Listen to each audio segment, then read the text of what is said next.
Check, check, 1, 2. Check, check, 1, 2. Hello, comrades, and welcome back to another episode of Under Construction. I'm your host, Ellis, otherwise known as the Admiral.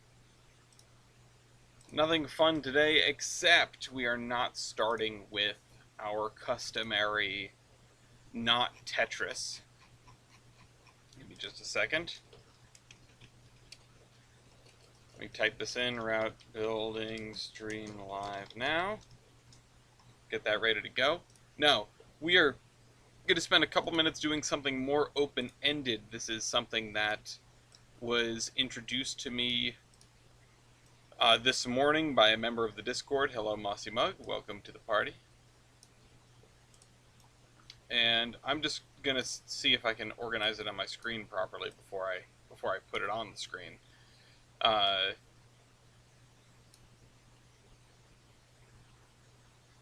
Sorry, just a second. There are 1,193 drivers online. Today, this evening, before we get started, we are going to take a little internet road trip. And I muted this site because the sounds get kind of annoying, especially when people blow the horns all the time. But this is neil.fun/internet road trip. This is something really different and cool and special. Thanks to MK for putting this in the Discord this morning and giving me sporadic entertainment throughout the day. I don't have anything that we can, you know, we're not in control of anything here, really. I mean, we've got three options at the very moment. We can change what channel the radio is on, we can go forward, or we can honk the horn, which I'm not going to do because it prevents us from going forward. Right now, we just passed through Palermo, Maine. Over the course of the day, when I started this morning, we were over here somewhere, I think. And we've since gotten back onto 202, headed up this way, danced around. This is South China, headed up, and then done a really obnoxious loop through China. I was trying to get to Albion because Albion are bust, but once I looked away and we took this turn, it became clear that that was not going to happen. Also, Virgo, I hope you enjoy Horseshoe Curve. I hear the funicular is working again, so spare yourself the stairs. I don't think I've ever taken the funicular. I think I've taken the stairs every single time. I can't remember. But this adventure started off at the Boston Common. And it wandered south, it wandered into Rhode Island, it wandered through Cumberland and Lincoln and Woonsocket, left Rhode Island again around Blackstone, headed up through Bellingham, went on 495 for quite a while, then got off the highway and sort of meandered following the highway, went through Lowell. Actually, did this cross through my project? No, not my, I'm working on something right over here. Crossed the river, crossed into New Hampshire, wandered through New Hampshire, and then eventually made its way north along the coast through Newcastle Island, eventually into Maine, took a little detour to Little John Island, through Brunswick, where they did some loops and stuff. Brunswick and Topsham, Bowdoin, Gardner, Augusta. I actually did they go by your house, Bossy Mug? No, it's in this neighborhood. Is the turntable at Juniata Shops viewable from a public road? I don't know, actually. I haven't gone to Altoona. I would like to. I've gone through Altoona. Wrong side of the river. Oh, okay, damn. So yeah, they're trying to get to, the current goal is to get to Hawaii 2, or to go by it at least, and then head towards Canada. I would love it if we actually turned south and went to Wiscasset instead, but I don't think that's going to happen. This is the upward trajectory. There's also a group of people fighting to go to Bar Harbor. So we'll see. Yeah, Hawaii too. It says it right here on the map. It's Hawaii too. I thought it was a joke as well, but no, Hawaii too. So I invite everyone to be a part of this because this is so funny. Um, it's very chaotic, and it's something that you can ignore for a couple hours, then come back to and make some pivotal decisions. Um, I think if we all get on this, drive to Sandwich, yeah, it's gotta go. Sequels really are worse than the original. This one certainly is. Um, but on the flip side, this one's in Maine, so I think it's a wash. We could take a right at Greeley Corner and start heading for the WWF. Maybe that'll be our ultimate goal while we're up here in Maine, but I don't think it's gonna happen. Going to Bar Harbor is its own adventure. So, if everyone wants to jump on this, you don't have to contribute. If you'll notice, I haven't been clicking on this every time. There's enough people here. I mean, there's fewer people on now than there were through most of the day. But it's a fun little adventure. Oh, thank you. With the help of Audrey. Oh, Audrey. Thank you, Audrey. Love you, darn kid. So this is our soda of the week. This is the Strawberry Yacht Club. I'm just going to open this up right here. Is the WWF planning on expanding its track more? Yes, but to do that, we have to get across a public road, so that's problematic.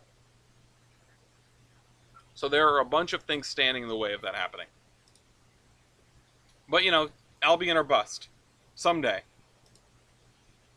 Alright, anyway, let's start with the route building. We can come back to this. Let's see. It's going to be a good few minutes before we get to Jones Road, which, where does Jones Road go? Jones Road is our first chance to start going south.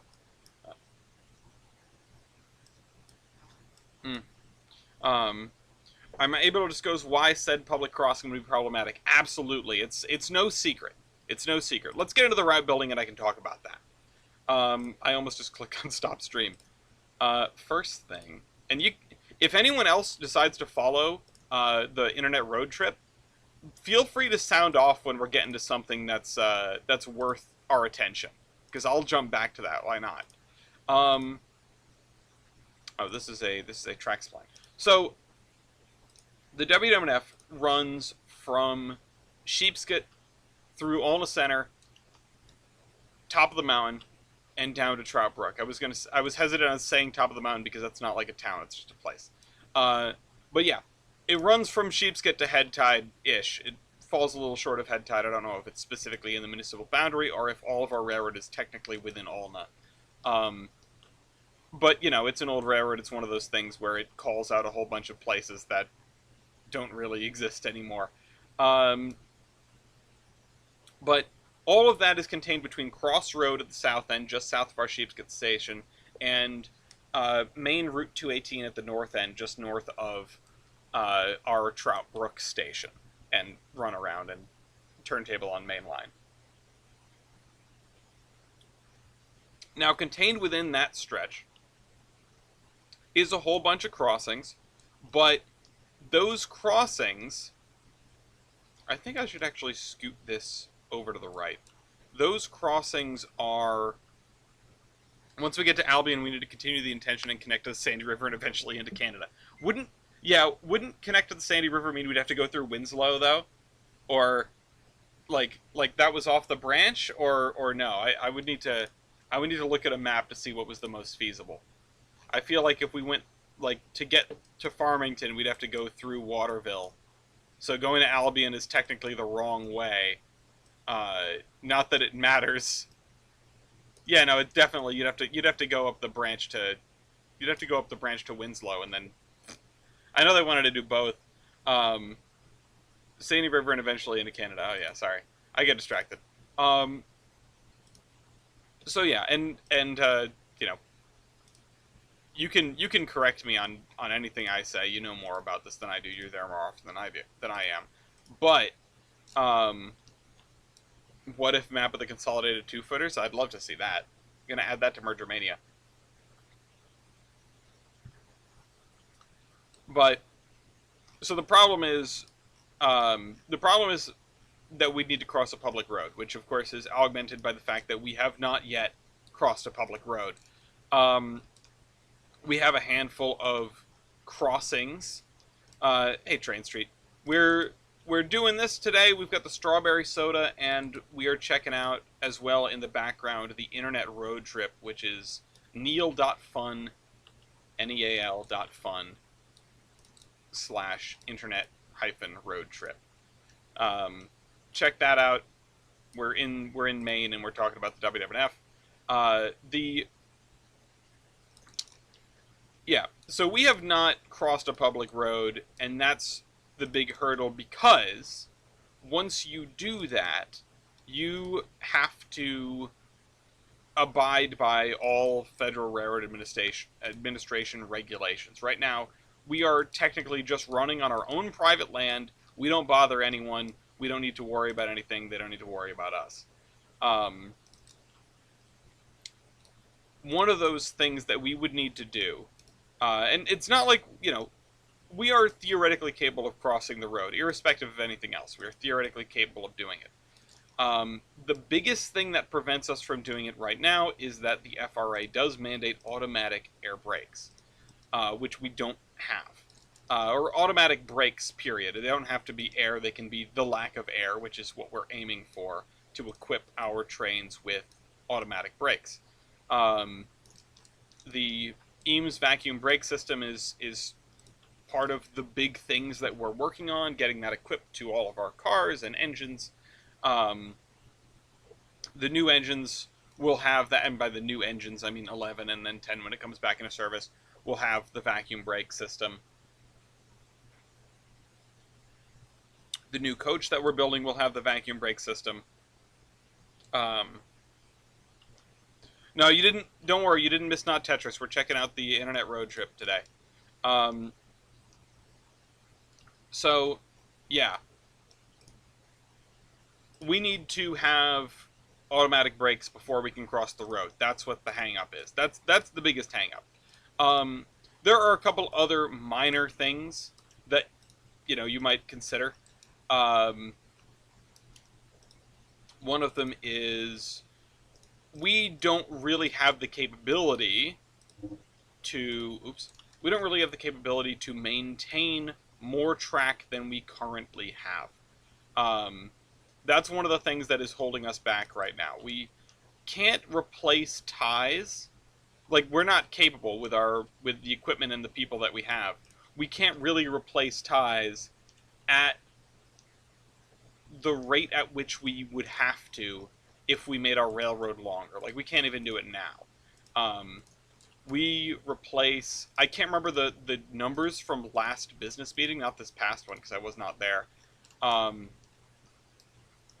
But with the number of ties on the railroad and the number of ties we can replace in a given stretch of time, in a year, let's say, we're losing ground on ties.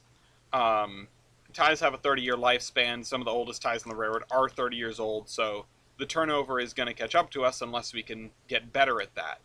So that isn't a legal hurdle. That isn't a thing that is explicitly preventing us from crossing Crossroad and going south, for example, or crossing Route 218 and going north. But it is something that we're going to need to sort of be aware of and remedy for us to be able to do that effectively.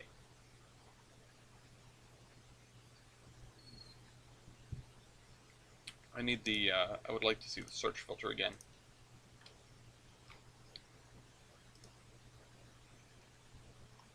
Oh, these are neat little row houses. Is the main goal to make the WWF connect to all the locations that it's named after? Well, that was their main goal once upon a time. But ultimately, no, not really. Right now, and I don't know how much I can say publicly about what the plans are. I mean, I can talk my keister off about it. This doesn't belong here. This should go down the end of the road here. But So I'm not going to posit any of this as in, oh, this is what I've heard. So take whatever I say with the appropriate amount of salt. This isn't me sharing WWF insider secrets. This is my take on the situation. Um, so the WWF owns a lot of right of way, but it doesn't own a lot of contiguous right of way. Um, of the 60 miles or so of railroad, the WWF has maybe 40 miles. And I'm pulling that number out of somewhere. I know I've heard these numbers before, but I can't say for certain if they're accurate. And to that end, it means we can go with relative ease compared to a railroad that would have to buy up all of its land all over again. We don't have to do that, thankfully. But what we do have to do is fill in the little gaps and build there. And even if we could get across the road and satisfy the Federal Railroad Administration, and we could replace all of our, ties with the snap of fingers, we probably wouldn't want to go very far. Ultimately, what we have right now is acceptable for what we're doing. The northernmost end of the railroad, the mountain, is difficult to run, and there's a lot of hesitation with sort of the future plans with the mountain. I know people would love to get to Head Tide. People would love to get to there's a particularly large bridge up that way a little bit further. And there is, to the south, I mean, eventually you run into an area that's already been pretty thoroughly developed by Wiscasset, and you kind of just can't go further than that.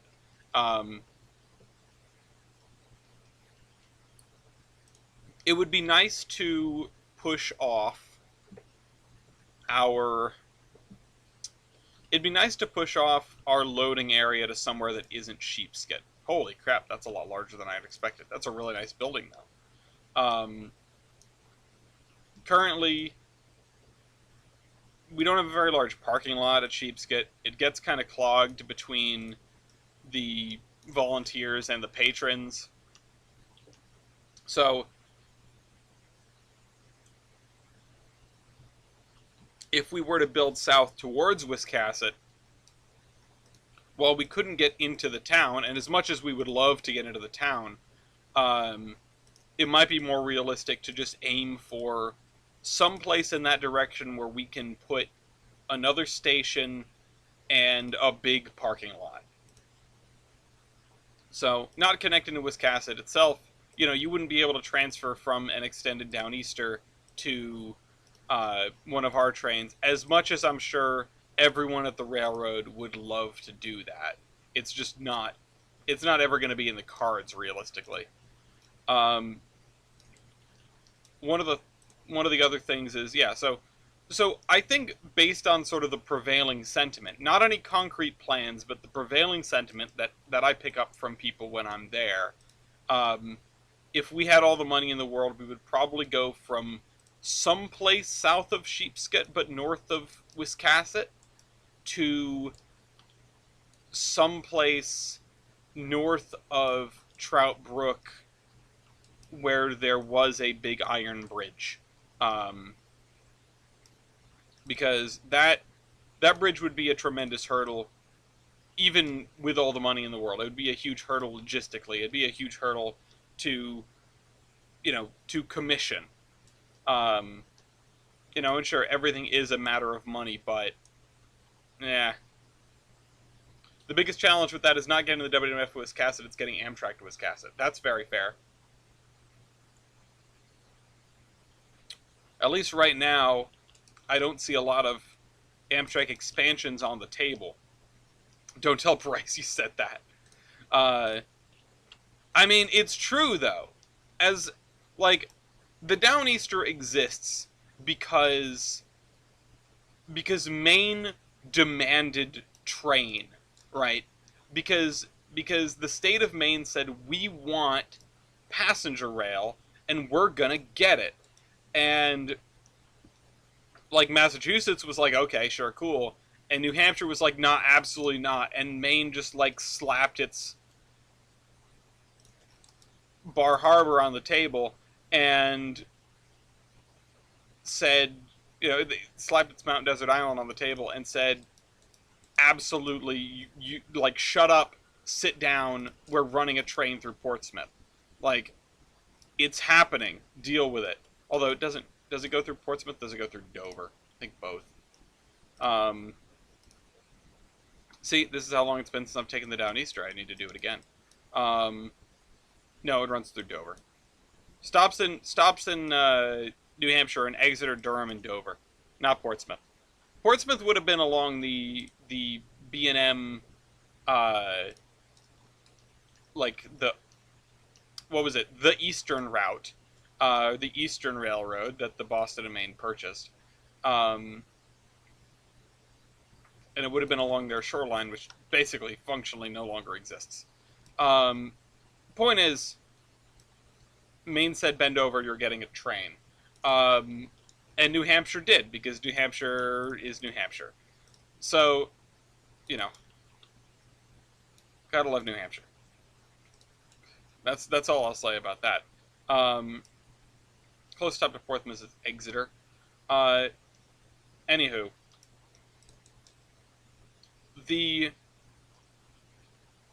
if Maine can keep up that pressure, they can do something more with the Downeaster, but there just isn't a lot of political capital to go around on that right now. For a variety of reasons. And hopefully we can just hang on to the Downeaster in its current form for a while. To say nothing about the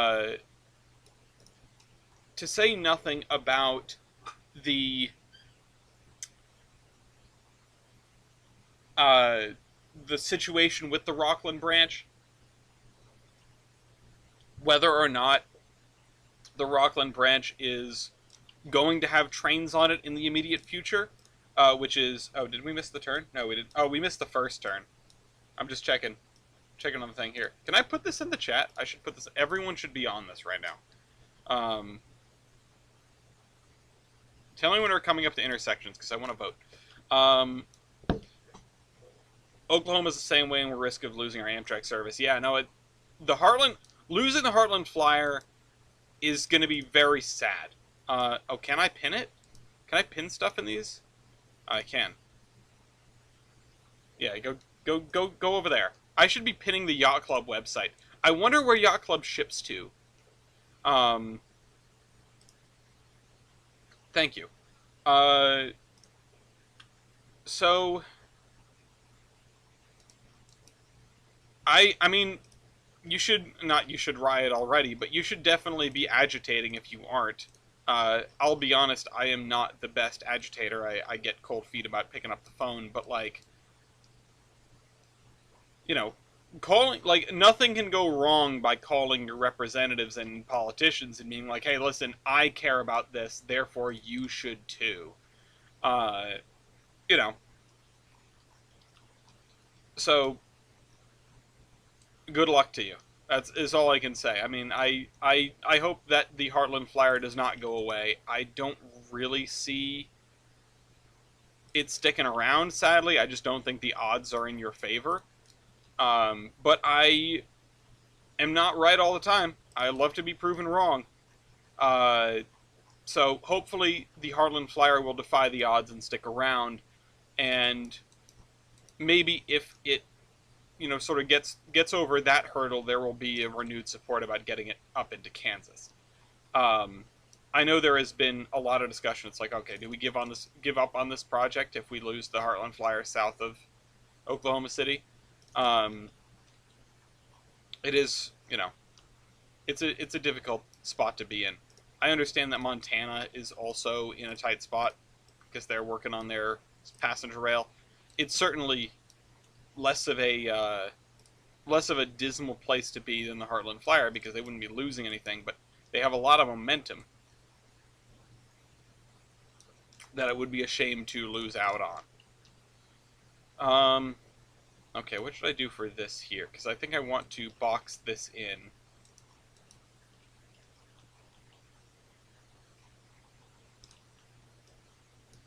This could be like a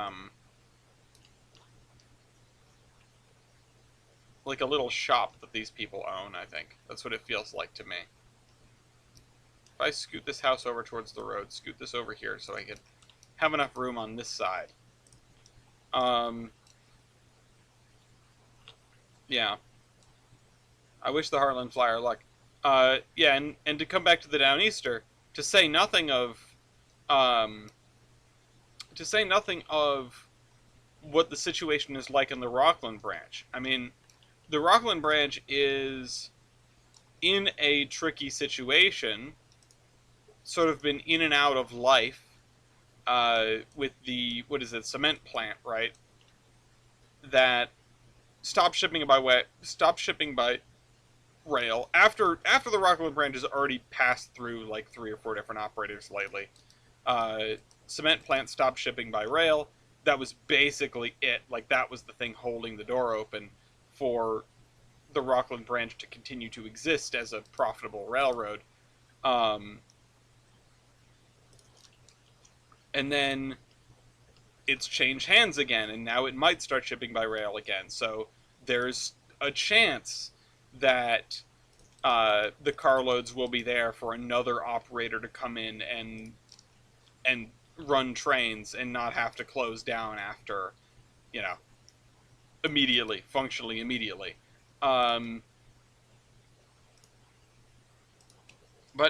you know, hopefully that does happen. Hopefully they manage to pull through. I mean, I don't really see the branch going away per se. You know, I don't really see there being a an abandonment and a sort of destruction of that railroad, because I think the state of Maine, with or without Amtrak support, will hold on to it, and eventually use it for their own means.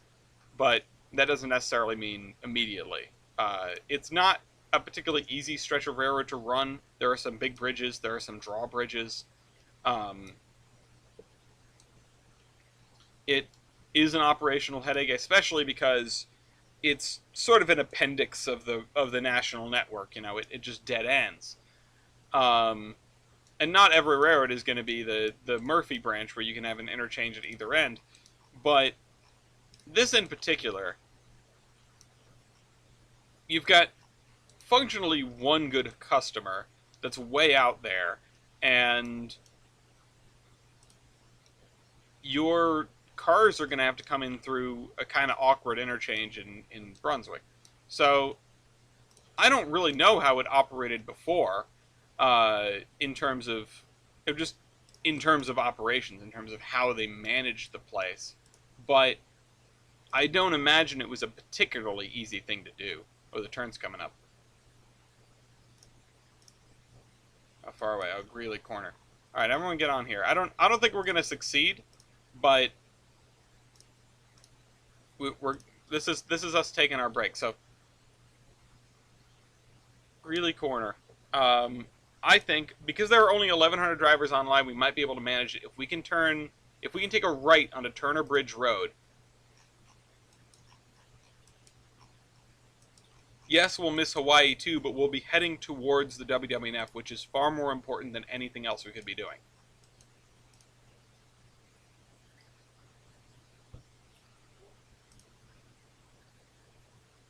Alright, I can't quite see it, but it's coming up.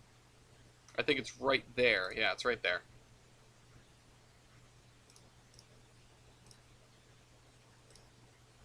You get 10 seconds in between votes, which feels like a long time, but it definitely is not.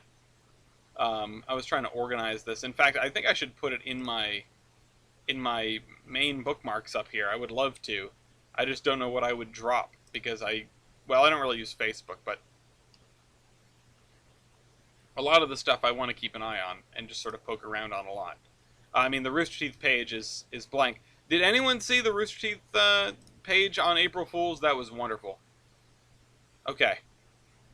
Next click is going to be it. All right, yeah, take a right. Take a right. Let's see what people are saying. Forward to Hawaii too. Oh, we're not taking this right. Oh, we're so outnumbered. People want to go to Hawaii.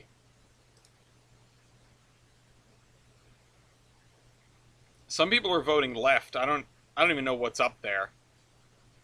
All right, we're definitely going straight here.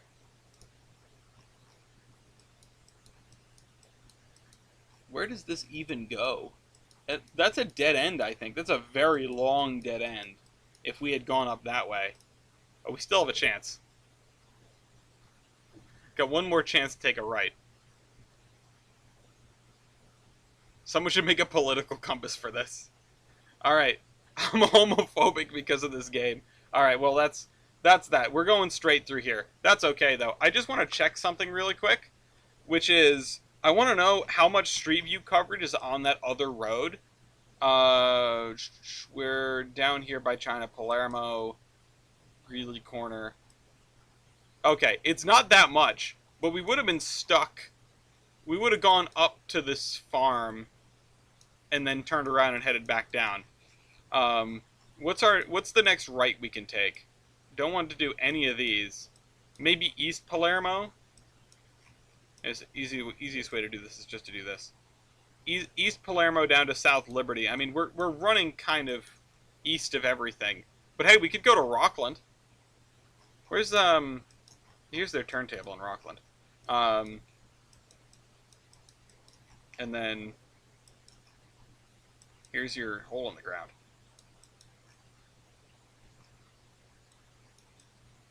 There it is, Dragon Cement. So, what is that? Oh, okay, I thought that was like a mini turntable for a second. We could go to Camden, Maine. We could do a lot of things. I mean, our next like reasonable choice is not for a while, and everyone's gonna get their Hawaii too. So I'm kind of wondering what faction starts showing up once we get by Hawaii too. Anyway, back to route building. Somebody let me know when we're at Hawaii. Also, let me look at this. Oh, I never hit enter on the route building stream thing. That's my bad. All right, never mind. I'll look at that again later.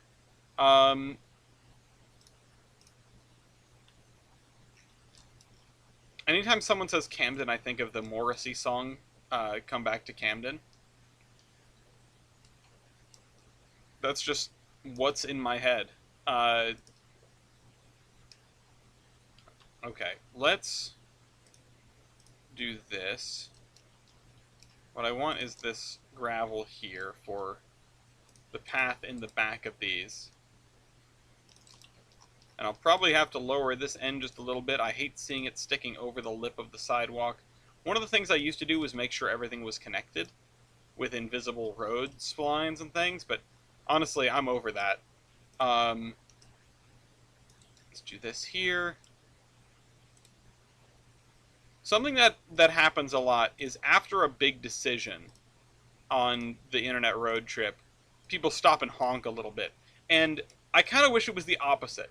I wish people would honk before a big decision, just to sort of let everyone remember, oh, hey, I have this tab open. I should probably come and vote on this thing, you know? Because we have made some, and by we, I mean, like, everyone that's been doing it today, because I was loosely paying attention all day long, have made some real boneheaded decisions about which way to go. There we go. Doing the loop around South China and the loop around China was not fun. Goofy dividing the line between Section 8 and the others. Damn. They're just three-deckers. But yeah, I'm gonna get some sort of dirty grass around here. Not you, maybe back here.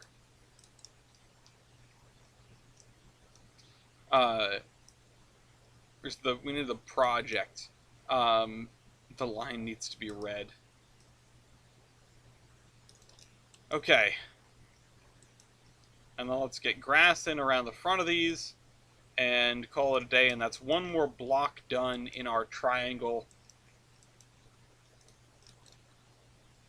And I don't really mean done because, like I've said, we need to... the line needs to be a 28-lane highway. Damn. The wrong side of the tracks.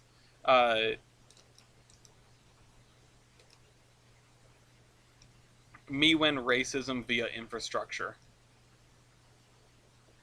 Using civil engineering powers for evil. That's something that I haven't done much. I need to have sort of the... Well, that's one of the things, I guess, to show sort of the way things are different. Oop, I missed a spot in the middle here. The row houses that are over in South Bellington here, they aren't going to show up anywhere else. They're only going to show up here. Apparently, they're not going to show up anywhere at all. There they are. And this, yeah, this density we don't have in any other part of town. So, yeah, I guess we're doing that. It's still... There are areas which feel different. People have enacted evil against my civil engineering skills.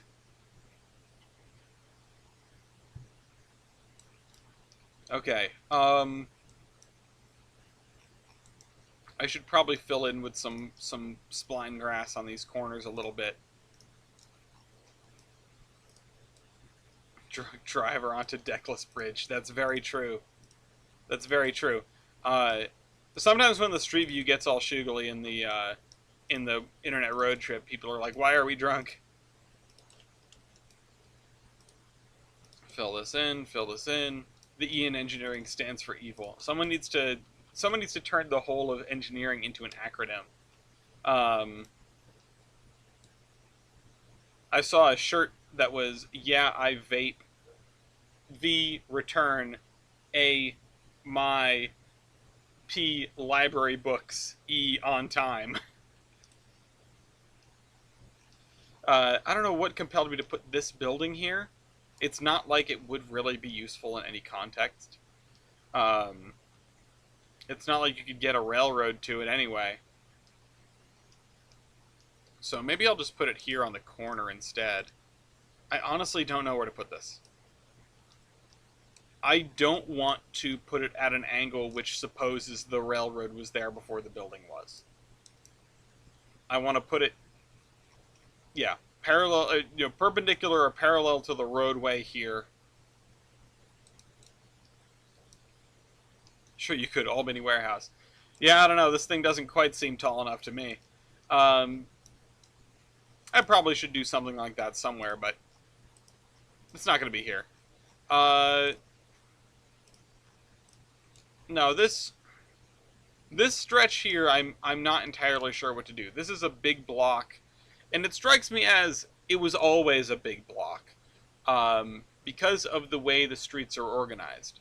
Now, you may have had another road that went through like this. Actually, that's probably what happened.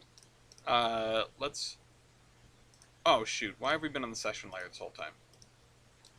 Ah, damn it. I thought I fixed that before we started. Okay, let's get everything in the route layer. But yeah, I'll have to put in... Oh, let's do it like this once again. Hide that. That way we can only see what... That way we can only see what's wrong. I think the best thing to go with is the idea that there was another road there, and there will be some stuff facing the street that are still around, and the stuff that would have faced the street that is no longer around will just not be there, and it'll just be trees. So we might have not a city park per se, but an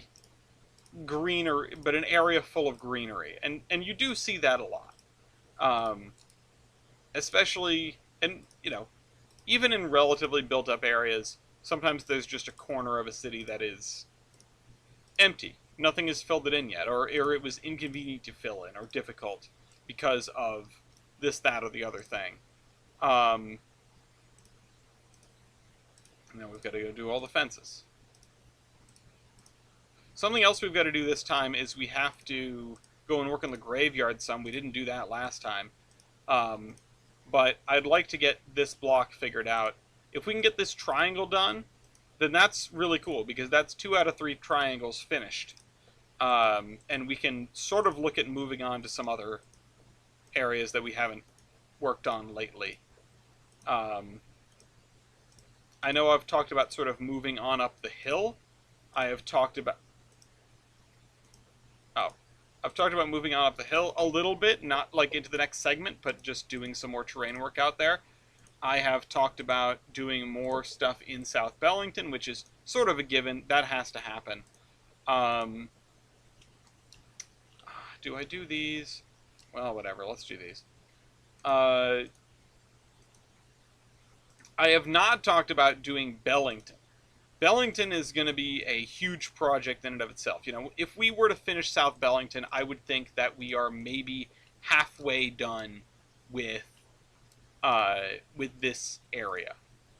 And and I'm not including the track work that it took to get here, but I'm not including it. If you consider how quickly we went through that track work, relatively speaking, we get bogged down in the city here. And that's expected, right? Like,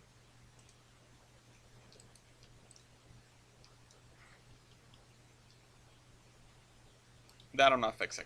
That's expected. This area has more stuff in it. Just simply put, more stuff in it. Okay. So let's go into here. We need to throw a ruler down between about here.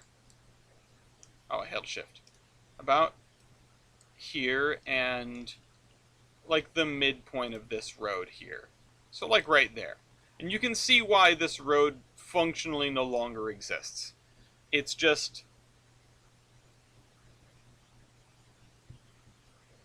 It is just a... You know, it's been completely buried by the railroad track. Even if we're going to be a little bit more generous and say, oh, it came out to here, and then it took a turn to be parallel to the road on the left, and then it ended right there, honestly, that's even worse. Something we could do is add a little road stub here, but something that I might do instead of that is... If this is... Yeah. Something I might do is just extend this out. Now, we did this sidewalk piece, but I don't think that's necessary. And just sort of plug this into here. Straighten that out.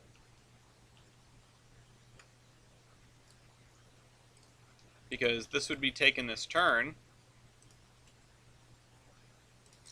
And now it's just going to dump sort of into the back lot of this building. And a good chunk of this is going to be for this, and a good chunk of it is going to be just empty. So we'll keep this building here. Honestly, part of me wants to rotate it so that it's parallel to this road. Hold on. Let's make sure this road is at the right angle, and we're going to use the ruler to do that. There is an easier way for me to do this, actually, but I'm not going to do it. 175, and then this is 170 degrees, so let's move this ruler like that. So it would stick out there. And then this building, I think we just are going to try to match that direction as best we can. No one is going to be able to see that ruler, that road. It's just us. So yeah, this is probably fine.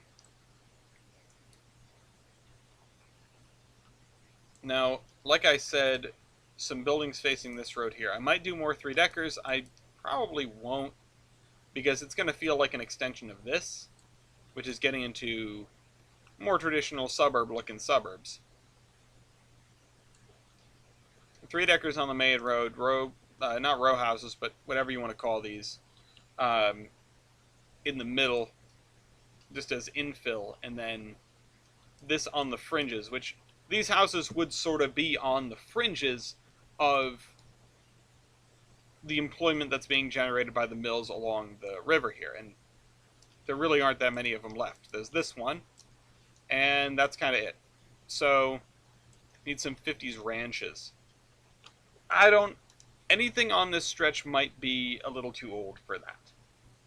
Maybe on the outskirts of town, though. And I don't even know if I have, like, a split level or a raised ranch. Let's find out.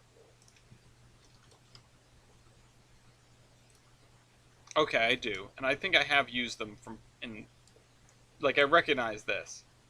They probably have shown up in here somewhere. Bet you if you look close enough, you'll find one. Anywho. Oh, we do have... Yeah, so this is the other piece that we have to do in here. And then, of course, we've got this graveyard here. I could do ranches in this area. I could do these more modern homes along this roadway. Consider the entire block was demolished.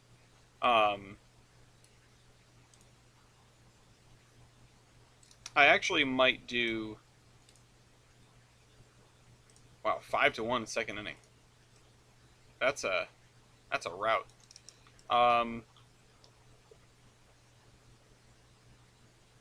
Yeah, maybe this whole block was bought up and demolished. Although, then this building wouldn't be here, so... No, these guys are going to be older. Older houses. Hello, East. I'm doing all right. How are you? We could also just throw in some more of those company houses there, but we're not in the right locale for them. We sort of established this isn't where those are. And this also sort of feels too young for this road. It's also just a very short driveway.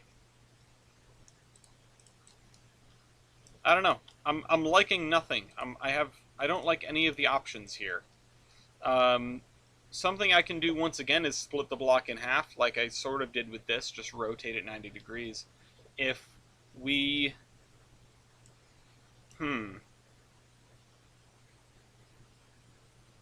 If I make a parallel to this road here, maybe it will feel a little better, and then we can point houses at it, and then just have it end in the berm here.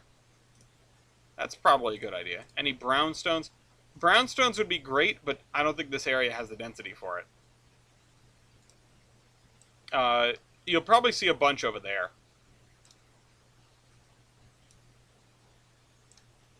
Brownstones are one of those things that I constantly forget the names of. They just get folded in under row houses in my head. Yeah, that'll do. Is that parallel? Close enough.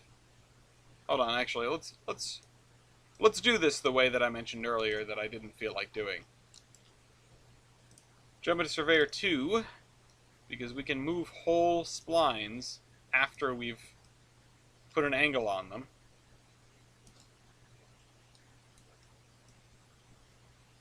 Like that.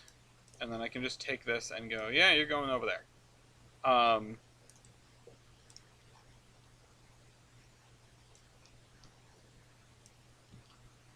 So we'll bring this up to the road here, and then we'll connect that. And then we'll put some houses back to back over here. Still not going to be anything too new, but it will have the density that we're looking for. House. Okay. The Japanese houses, they're great. I don't know if they're a good fit right now.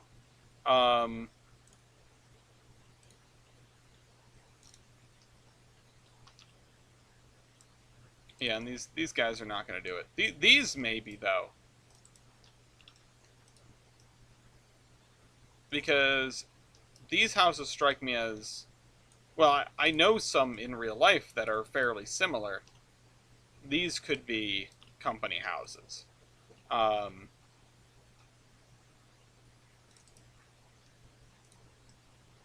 Now, it's interesting because if we put these here and say they're company houses, they are a long way from... They're a long way from most of the mills. Most of the sort of drivers of employment that would be building these houses. However, that sort of works in our favor, because if we assume that this entire neighborhood was like this, then we can also assume that maybe these property values were particularly low. They're not very desirable houses, they're not very close to the employment, so property values were low, and that's one of the reasons that they decided to build the railroad through right here.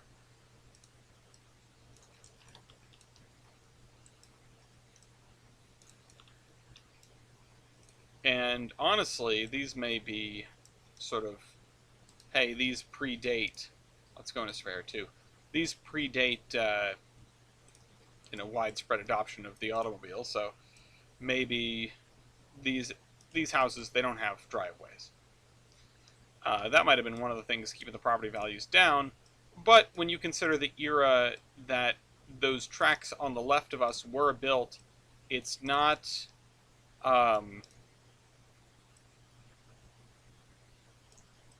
It doesn't make a ton of sense, but it works well enough.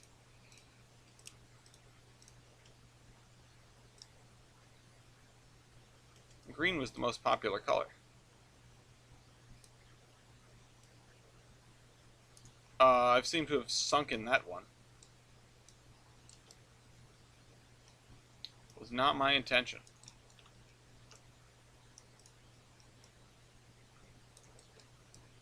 We're gonna have to fix this one. Can I reset the height?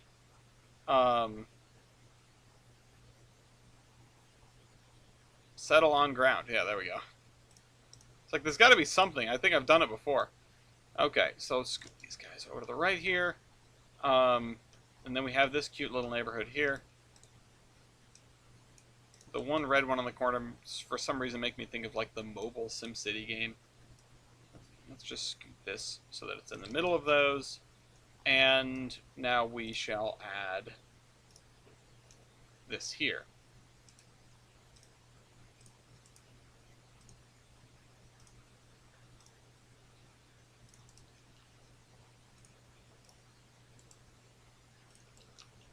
I need the one side sidewalk roads to make the intersection. And this way. Okay, around clockwise. Maybe I can remember it by that. Maybe I can, if I remind myself that it's clockwise is the way that we build those intersections, I'll be able to remember which side the sidewalk likes to appear on. Is this straight? Yeah, it is straight. What about this? Those are both straight, and I'm surprised this corner isn't doing us any favors. Where are we on the road trip? We're still moseying on down. We're still going by the lake.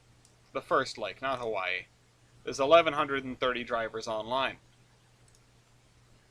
Earlier today, there were almost 2,000. Anyway, back to route building. So I had so much fun stuff on my monitors at work today. It was like, holy crap, I can actually do this if I have more than one monitor.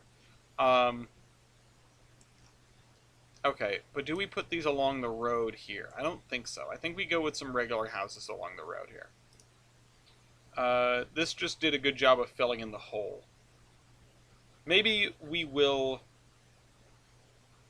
leave a hole on the other side, because these are the survivors, and over here, like, no one's going to buy those houses on the other side of the tracks.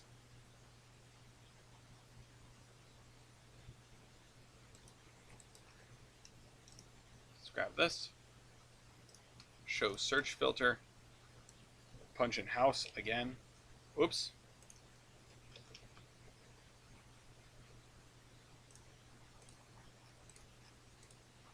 That was an interesting looking carport, if that's what that was. Oh, this is actually kind of nice. I like this.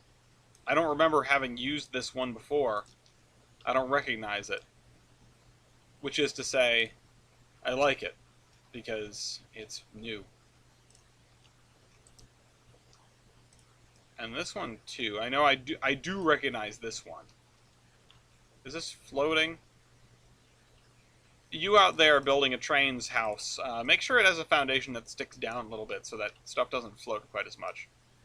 That's helpful. Helpful to me, helpful to everyone. One of the most difficult things about building on a slope, and I think it makes people hesitate, is that foundations don't stick down underneath most of the buildings you can get. And I think that's for the worse, because lots of things are built on hills. Places are very hilly. I think your average Trainz build is far less hilly than the real life area it's trying to represent.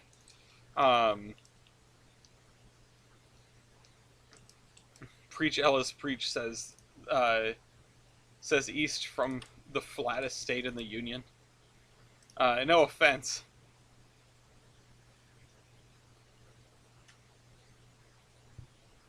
If anyone can get away with building a completely flat route, it's probably you. I'm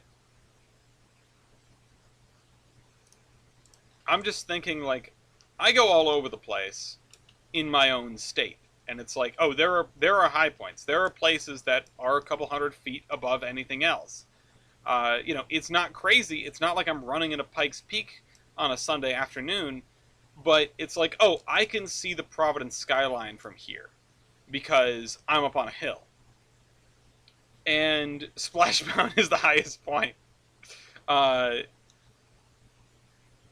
current Trainz build is more hilly than the place it's trying to represent. Well, you can go in the other direction too far.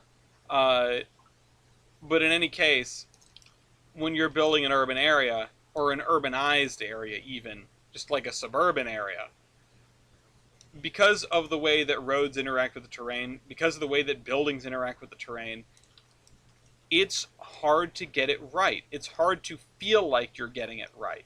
And it almost convinces you that the world is flatter than it is. Now, I'm not saying that there's a N3V has provided us a pipeline to the Flat Earth Society. What I'm saying is, you go, oh, like this area is pretty flat, because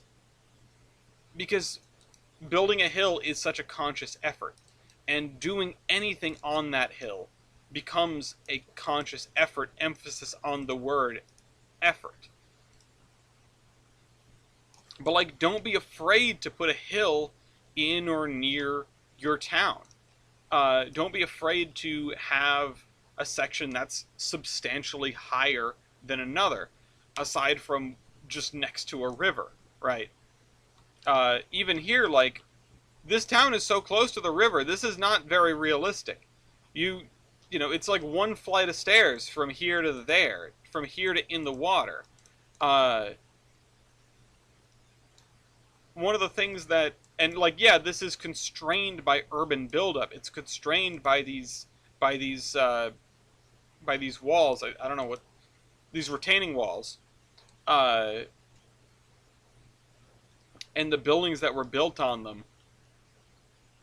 But you're going to have a river that's meandering through your town more often than not. You're going to have an area for that meander that's substantially wider because it swells and falls.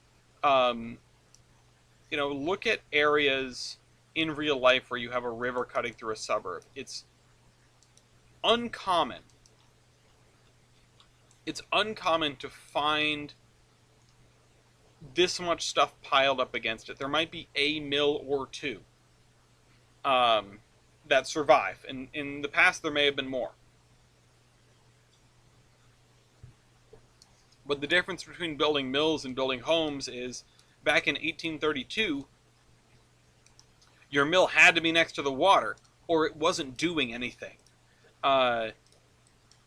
You had to have your building right up next to your power supply, because this isn't industrial craft or create, I guess, is the more apt thing, or better than wolves, right? You can't just run a line shaft half a mile across town from the river to your building. Uh, so you get to build up on the water, and you know what? When it floods, you're gonna suffer, but that's the price you pay for using the river as the limitless supply of energy that it is, effectively. Uh, it is, you know, it is something where, okay, riverfront property is a wonderful thing, certainly, but if you're on a proper river that changes with the seasons, you don't really want to be right up next to that river unless you happen to be way up on a bank. And even then, uh, that might be fine for a while, but eventually that bank is going to go out from underneath you. You want to be a healthy distance from whatever water there is. So people don't tend to build on the marshland. People don't tend to build on the river shore unless there are other things that drive that.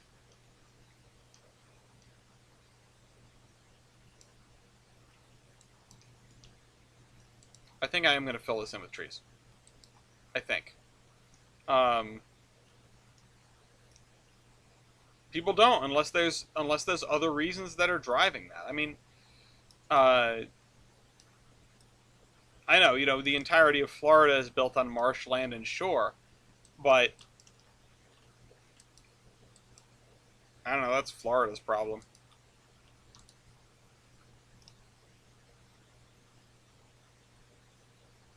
There's always something to oranges during the winter. Yeah, there you go. There's always something to drive that, right? Like, and when I mean people, I mean individuals. I don't necessarily mean towns, because towns you're going to want to put near the shore for a variety of reasons, and there's usually going to be marshland over there. It just That's the way it works. Um, where there's water, sometimes you get marsh, uh, or you get tidal pool, or you get swamp or estuary or whatever variety of things. Um, and it can be commerce or resources or what have you that drives people to put a town there. And yeah, folks will take the money to build right on the coastline. But that's going for more money. When you're talking about just sort of suburban homes in the middle of, you know, in the middle of a city that is there as a satellite to something else. People tend to not crowd in on the rivers. And honestly, I don't think I'm doing a very good job of that here. Um, Texture overwrite, meshes overwrite, splines none, effect layers none. Uh, Honestly, I think I'm crowding the rivers a little too much. Uh, it is what it is. I don't really feel like we can avoid it too much, but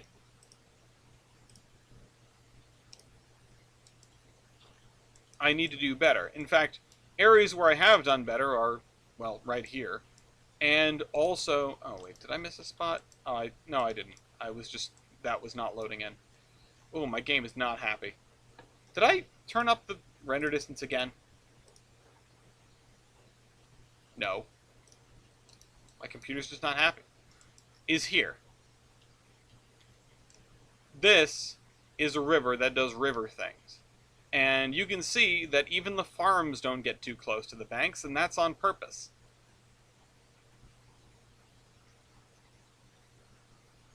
Except for right here. But whatever, that guy's playing with fire. And this area, I left a big swath on this side, and I may do something similar on the other side. Well, there's the road on the other side. I'll probably add some trees in there. Not too many, but some. And over here, this is more channelized. But the further we get up, the more chaotic it gets and is going to be. So people aren't going to be building right along that either. If you get it controlled, then you can do stuff. But if not, you better leave a nice block to let your river fit through.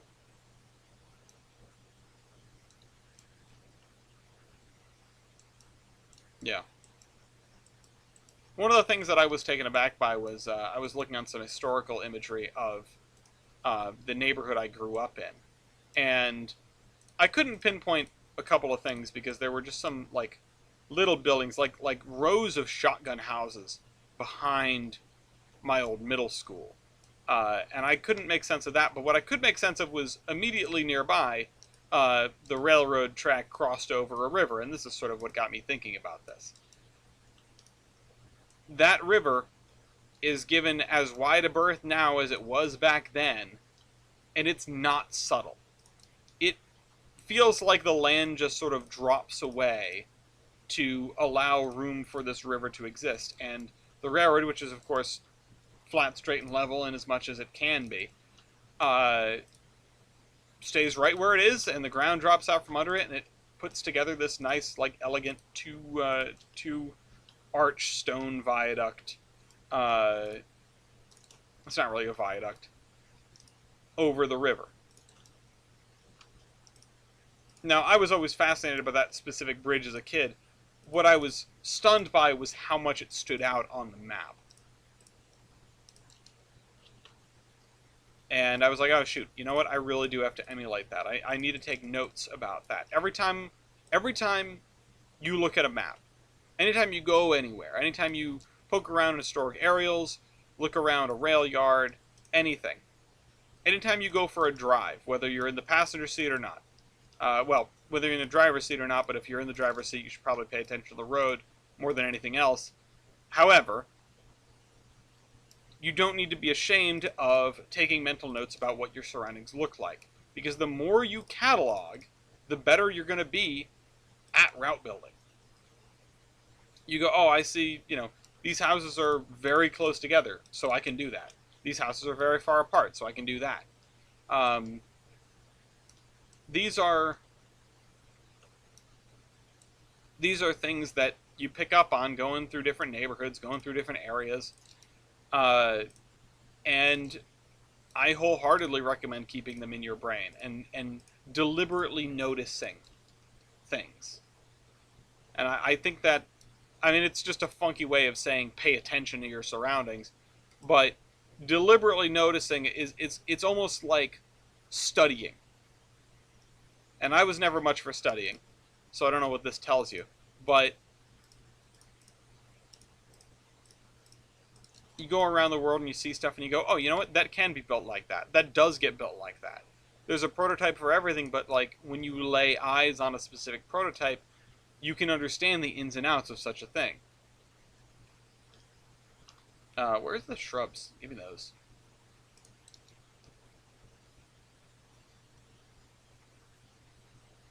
Okay, just in here.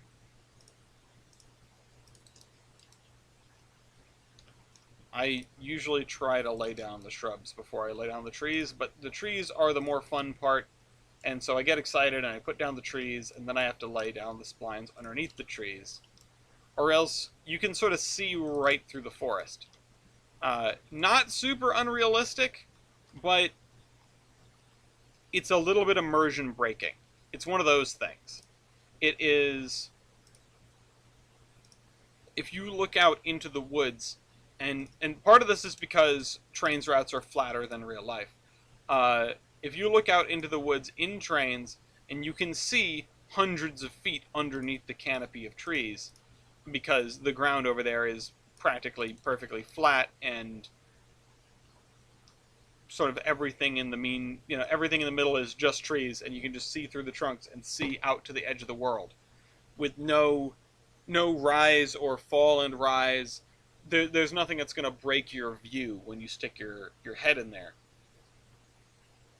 That makes the world feel much less real And I think I can give an example because there are probably a couple of places like this back by Olive where I never really followed up and did the work that I should have to delineate the forest edge and things like that. Yeah, here's one of them. So if I put us down on this, and yeah, this area is reasonably varied when it comes to terrain, but looking out and being able to see a long distance underneath the tree cover where it just sort of goes and goes and goes, that, even though it does happen, it doesn't feel realistic. Partially because in real life, the spacing of trees is very different than what you can do in Trainz, but also because you have all sorts of brush cover. And again, this is not even a particularly good example of what I'm talking about because the terrain here is so varied. Because I did a reasonable amount of work making that so.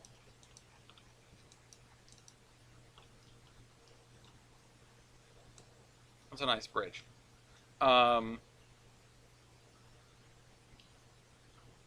But compare that to, and I think, no, this area still is the same way. I have a little bit of grass up next to the road, but it's not what I started doing later. Also, these roads are such that you can get from Olive all the way out without going off the map to Ashbury Ranch, and then you can take a right here. Now, I think, is this area where I started doing the shrubs? Also not a great example because we're on a hill, but it is what it is. If I put myself down in a human person mode and I look that way, I cannot see nearly as far at ground level because we just have those shrubs blocking the view. Most of you probably did not need me to enumerate that. Most of you have probably been here long enough that you saw me build that. But for those of you that are new here, welcome. This is what we do. I go overboard. Okay. Hang on the step of this. It's looking more and more likely that we're doing like a Trainz route building thing for community playdate. I don't know if we're gonna end up judging them like we usually do. I know that's usually me doing that. But we might just want to do like a little show and tell at the end. Either way, I'm excited. It seems like fun. I don't know, because if this stupidity, if you watching me bumble around for 3 hours on a Thursday and get nothing done isn't evidence enough that I am not a speed builder by any stretch of the imagination, then I'll tell you. I'm not a speed builder by any stretch of the imagination. It is not something I've honestly ever done. I've never participated in the route build competitions. I've just been the judge. Let's do this. And I'm trying to think about, like, okay, if I do get talked into doing the thing, which is not unlikely, honestly, what am I going to build? What will I have at hand? Because I don't have any pick lists. I'm so used to, like, the physical pick list. Will I, part of me is thinking, okay, well, what if I just, like, sat down and did a tile of Tolbrand? Which would be sort of gimmicky, but at least I'd have all my stuff around me. And honestly, just gives me an excuse to route build. Two problems. One, it's work off camera, which I try not to do in this series. And B, there's really no place that I can do that. I can't think of an area that hasn't been touched in this map right now that is feasible for me to do one tile in a reasonably constrained stretch of time. Most everything that is left is city. And that, as we discussed at the beginning of the show, hours and hours and hours and hours. We slow down when we get to building built up areas for a variety of reasons. There's more stuff, there's more detail, there's more track, there's more industries. I mean, I I wouldn't expect anyone to necessarily spring for the making the operating industries work in a route building competition. Who's going to check for that? Well, I will, but who else is going to check for that? It's not a huge priority for most people. Route building, full stop. Much less route building on a time crunch.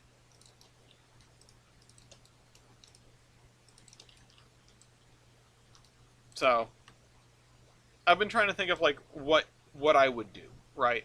And there's a lot of good ideas, a lot of stuff that you can do reasonably in a few hours on one tile. Uh, Part of me just wanted to go like totally crazy and make a tile of something that is clearly much larger. A tile of like picture, you know, Toronto rail lands, but like one tile that's taken out of the middle of it. You know, it is one tile of a ton of yards and industry and roundhouse and whatever. And it's like that's appealing because it's really cool to show this like you just sort of plucked it out of a larger route, and all the tracks like stub end at the end of the tile. The other, you know, the other thing is it's easy to sort of fill the thing up and make it feel whole without a lot of scenery elements. It's just roundhouse and station and track and coaling tower and whatever. And as long as you get the track work right, paint the ground brown and ship it. Uh, it won't look terrible. It will look, you know. But if you sell it, if you build it right and you sell it, then it'll still look kind of cool, you know. I'm sure you can do that with pretty much anything. Another classic is probably just like the station at a farm in the middle of nowhere, where most of your tile is taken up by farmland, and you've got maybe a junction, right? Uh, a main line meets a branch line, and there's a little transfer yard, maybe a little engine house, little station, and not much else going on. Oh, we're on the Sheepshead River. We're crossing the Sheepshead River. Um, Sorry, I just had to check back on that. Whoa! Didn't mean to do that. Um, all you need to make s'mores is a blowtorch, a fork, a bunch of marshmallows, and someone to enable your intrusive lazy thoughts. I have all of those. I didn't know, and Virgo, you're mentioning s'mores, which tells me you were not here for my s'mores tirade like a year ago. Um, which is that no one ever told me you could make s'mores in the microwave. No one ever told me, and when I found out, I was mad that no one had ever told me. Um, I got s'mores with, well, I when I was hanging out with Weibold, we got the stuff to make s'mores, and he was like, "Oh, you can make s'mores in the microwave." Uh, after we were in a party, because we had all this leftover s'more stuff because I totally overbought. But I'm not going to admit that. And he blew my mind by making s'mores in a microwave in front of me. Um, and then I got home and I shared this incredible revelation with Gloria, and Gloria was like, "Yeah, of course you can make s'mores in a microwave." And I have never felt more betrayed. Gloria knew, and they didn't tell me. And that hurt. I'm making them for my desk. I don't even have to move. My work desk has a microwave next to it. I never use that, but I should use that specifically for making s'mores. I should keep s'mores stuff out there. Just kidding. I'm supposed to be trying to lose weight. What the hell am I talking about? Okay, what do I want to do over here? I think... Hi, Vankman. I think this is just going to be grass, because I don't know what to put over here. You can, but it feels cheap to do that. No, you know what it feels like? It feels like you're eating s'mores. And that's a W. That's a fat W.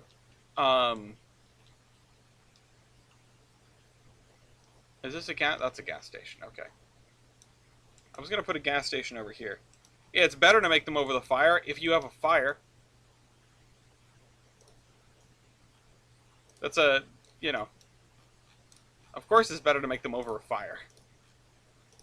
It's better to, it's better to I'm trying to think of a good comparison. You know, I have a fire pit, but Dean, it rains here sometimes. Uh, and to go out and set up and make a fire, and then go out there and roast the marshmallows on the stick. You're talking about a commitment. That's a commitment. I want I want them now. Like I want them within 30 seconds or so. What if it is raining and I want thing? Of course I use it when it doesn't rain. Of course it's better to make, of course it's better to make s'mores when you have a fire pit, with a fire pit. What are you saying? Yeah, no duh. Uh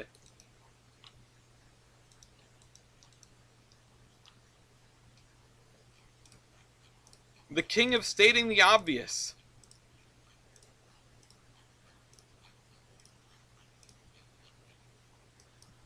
You say that like it's wrong to do it any other way. It's like, yes, it's inferior. However, it gets you your s'mores in like 30 seconds. Oh, that was a sad engine.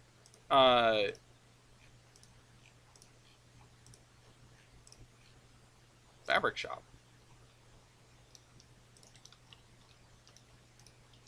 Uh, it is inferior. I know that.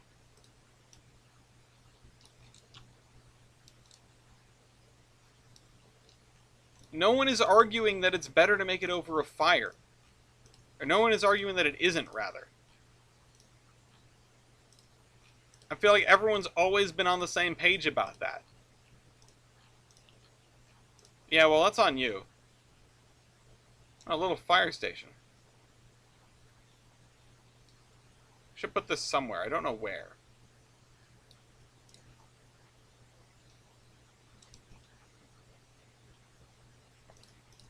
I don't know where to put this fire station. Honestly, it feels like it would go right over here. I don't know where our nearest fire station is.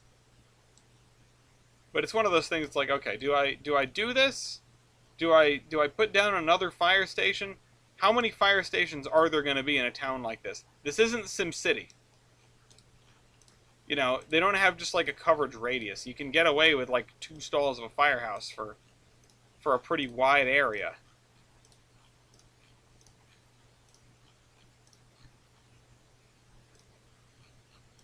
Oh, something else that I saw. Something else that I saw when I was looking through the historic aerials is, wow, it just escaped me. Oh, an absolutely enormous coal stave. An absolutely enormous coal dealer, like right in downtown Providence. And I know that we don't have a coal dealer here. We have the coal drop-off for the... oh, wow. Oh, wow, look at this. That's pretty nice. We can definitely use some of those. We have the coal drop-off for the power station, but we don't have a coal dealer here, which would be good to have. Here, I want my crappy wooden fence.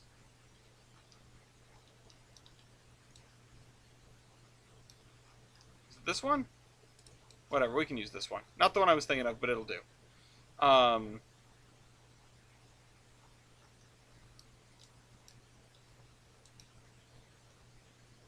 Okay. There. Now, it's not s'mores if it isn't made over a campfire. It's just sparkling marshmallow. Sparkling toasted marshmallow.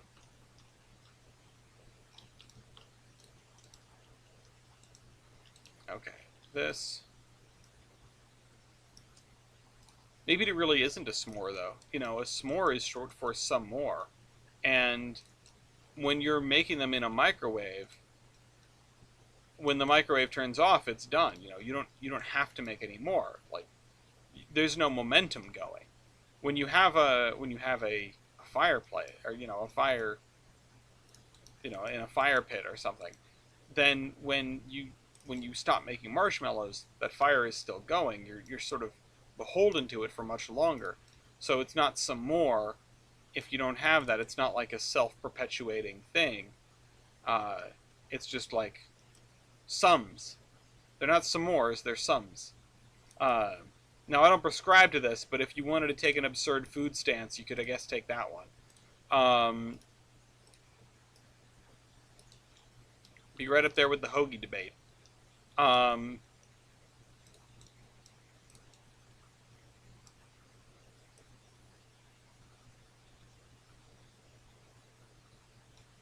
but yeah, I've never felt more betrayed when I found out that Gloria knew about making s'mores. And then I had a run of like constantly making s'mores in the microwave. And now I've got to lose weight. It's weird how those two things definitely have nothing to do with one another. Okay, so let's lower this house a little bit, just a little bit.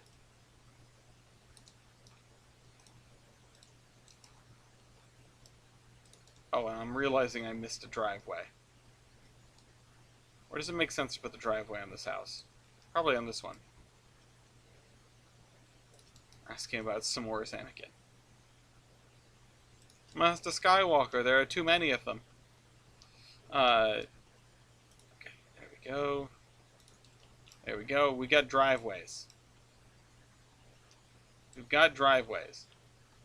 And this area back here is going to be all trees. And we will do that at some point. For now, I'm not going to make the same mistake twice. I'm going to fill in with the grass spline first. And the shrub spline. I just have the vision that these two houses are sort of up against nothing. They've got some woods behind them. Not too much, but some. They feel a lot more rustic than they are.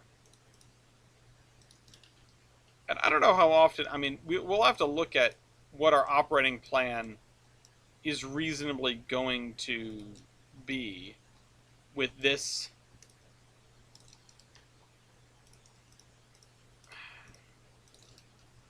With this here.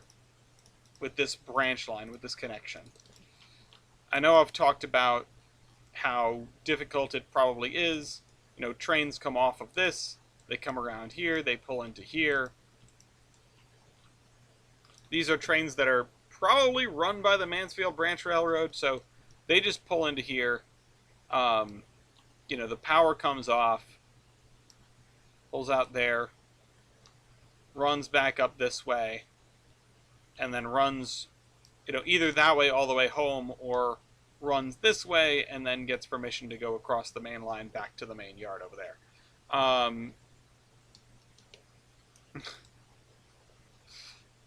Photo dump is for more than 5 posts at a time. Don't get in trouble. Oh, I should put little grass underneath the edges here.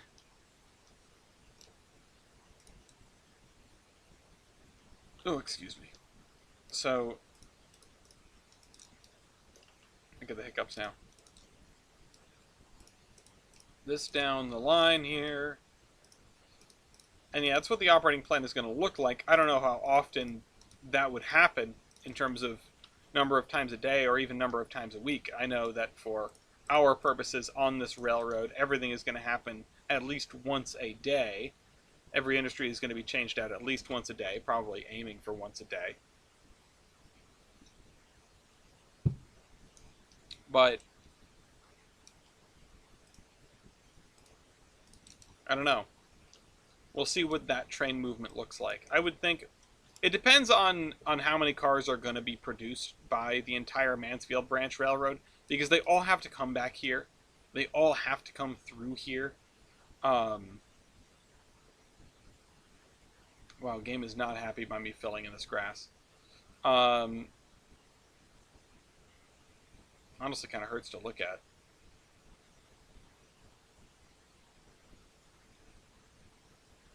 At least it's working. At least my computer doesn't sound like a jet engine this time. If it's like 100 cars, then okay, maybe we can get away with one gigantic train, but we'd probably want two. And if it's more than that, we need to divvy it up even further. I don't really want to be doing precision schedule railroading. Again, a lot of this is just going to be left to the AI at this point. I mean, I don't know what it's going to be like with living railroad. I don't know how smart they're going to be. I don't know how, like, how much they're going to want to divide up things. I don't know how much they're going to care about, like, HPT and stuff like that. You know, this is an open TTD. When you're setting up a rail line, it's like, okay, I can do one big train, or I can do like 4 small trains, or something in between. I have no idea if Living Railroad is going to care about any of that, or if it's going to grab an locomotive, snap up the first set of cars it sees, and go every time. That's the way it is right now, but I don't imagine it's going to be like that forever. I sort of hope it's not going to be like that forever. You know, I would hope that, cut it down to my 3 favorite angles. I would hope that what ends up happening is, you know, through the iterations of the AI, they discover a way to make it think like a real railroad. You know, think like a real dispatcher, a real train master, and just sort of make it work. Just like over time, you know.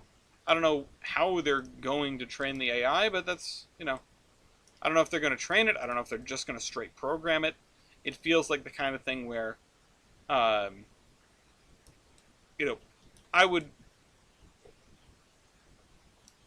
love the idea of this complicated system and the AI slowly figuring out, like, the AI learning, okay, what's the best way to move cars? And then it takes that and they ship it. But like a learning model can create all sorts of inefficiencies within itself, you know? So I would guess that that's not the way it's going to be. I would guess that they program it by hand. I don't know. I think a lot of games could take cues from that. If with AI becoming more and more powerful and learning models becoming more and more powerful, I'm not saying that we should like make the Hearts of Iron AI better by feeding it through ChatGPT, but these learning models that iterate upon themselves and can be guided to doing really well, I would love to see them show up in more games than just like chess, you know? And driving and like simple push the button kind of puzzles.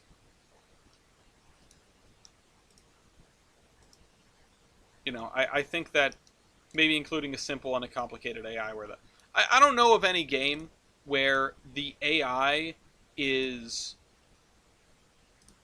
like a prohibitively difficult to run part of the software. Like the computer competitors are deliberately difficult to run part of, not deliberately, but like noticeably difficult to run parts of the software. If someone can name some for me, that'd be great, but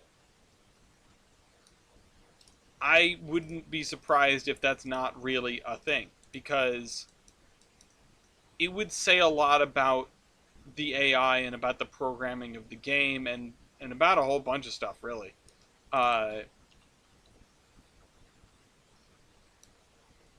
It would have to be a game that was made by somebody who cared an awful lot about making the AI proper challenging, without just sort of feeding it what it needs to be broken. Because if you've ever played against, not played against necessarily, but if you've ever seen, well, things like aimbot, honestly, things like aimbot, you can make a computer perfect effectively. You can make a computer execute the commands that it's given, because that's what they do, and be the best player. You know, shoot within the millisecond, because it knows what the game knows. It it can see what the game sees, and that's more than you can see. So if you want to have AI competitors that are, at least in like shooter games, you know, strategy games and stuff like that, it's a little bit more difficult to just make something that's perfect. Uh, and by a little bit more difficult, I mean functionally impossible. I mean the Civ AI cheats, the Hearts of Iron AI cheats. Uh, you know, when it comes to shooting games, making a functionally perfect AI is the thing that you have to actively avoid doing. Um, when it comes to strategy games, teaching the AI how to play is a problem in and of itself, like unto itself. It's a challenge. Um, and you don't need to take my word for it. I'm not a programmer. I don't make games with computer players. I don't really make games at all. I mean, you guys all know the games I make. Um, but buy trading cards. Um, okay. Is that as far as I want to go with this? This area here? I mean, I think this area is just going to be the old headstones, and then we'll do newer stuff elsewhere. So, yeah. Oh, we took the turn on a Branton Road. Why? Where are we going?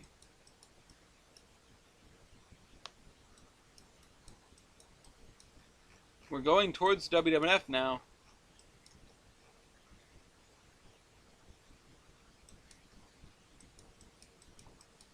I honestly don't know what's going to happen next. We're going to get to Jones Corner. I think that's going to be our next decision. Anyway, Internet Road Trip. Woohoo. Let's look at this thing in Fanjet General. Oh, alternate two-footers universe. Jeez. It really goes to show you how far they had to go. That's what it shows you. Okay. So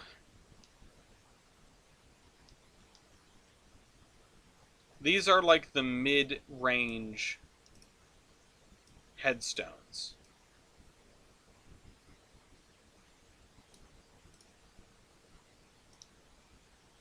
Oops. Nope, spin them around like this. These are the mid-range headstones. I think we'll just make them into 3 rows with... Let's orient these. And by mid-range, I'm thinking about the age. The ones we just did are the oldest ones. These are going to be in the middle, and then the ones that we have yet to do over here, those are the newer ones. I don't know why I would break it down like that, but that's just what seems right to me. I could, of course, just jumble them all together, but I don't feel like that's the right way to do it. Haven't been to a graveyard in a while, but my intuition says a graveyard is something that stays around for a long period of time. And it's something that gets iterated on over and over again. So it is a location where the eras are plain to see. Let's just put it that way. And it has eras. It has eras, and they are plain to see. So that's sort of what's on my mind when it comes to this.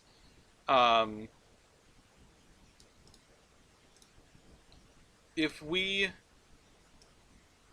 were to just jumble them all, it would certainly look like a graveyard, but it wouldn't have the same kind of realistic character that I think a lot of graveyards have, where you're looking at something that's been around for a very long time, and you can plainly see the eras as they are etched out in the stones. Now, the reason I'm making such a large template area is because I'm not sure how I want to deal with these 3 sets here. I think they fit well with the 5 headstones that we've used in other places. But I am hesitant. Hold on. Because they're going to start looking very samey very quickly.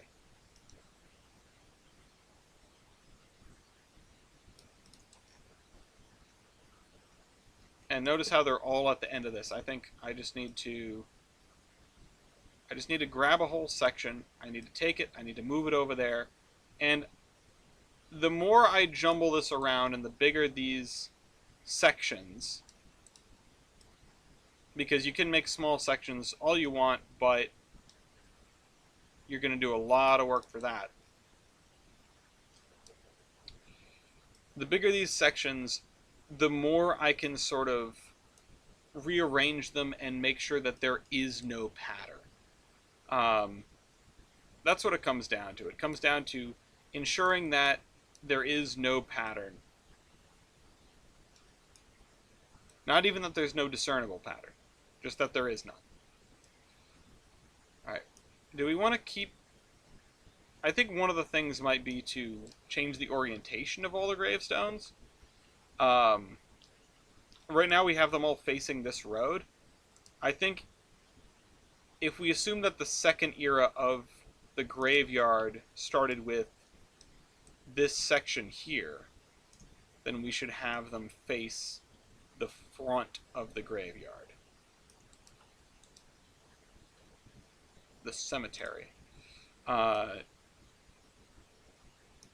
one of the things we've got to do is immediately break the pattern of these 3 being together. I think that is the first thing to do. The more we get these guys spread out, the easier it'll be to keep the lack of pattern down.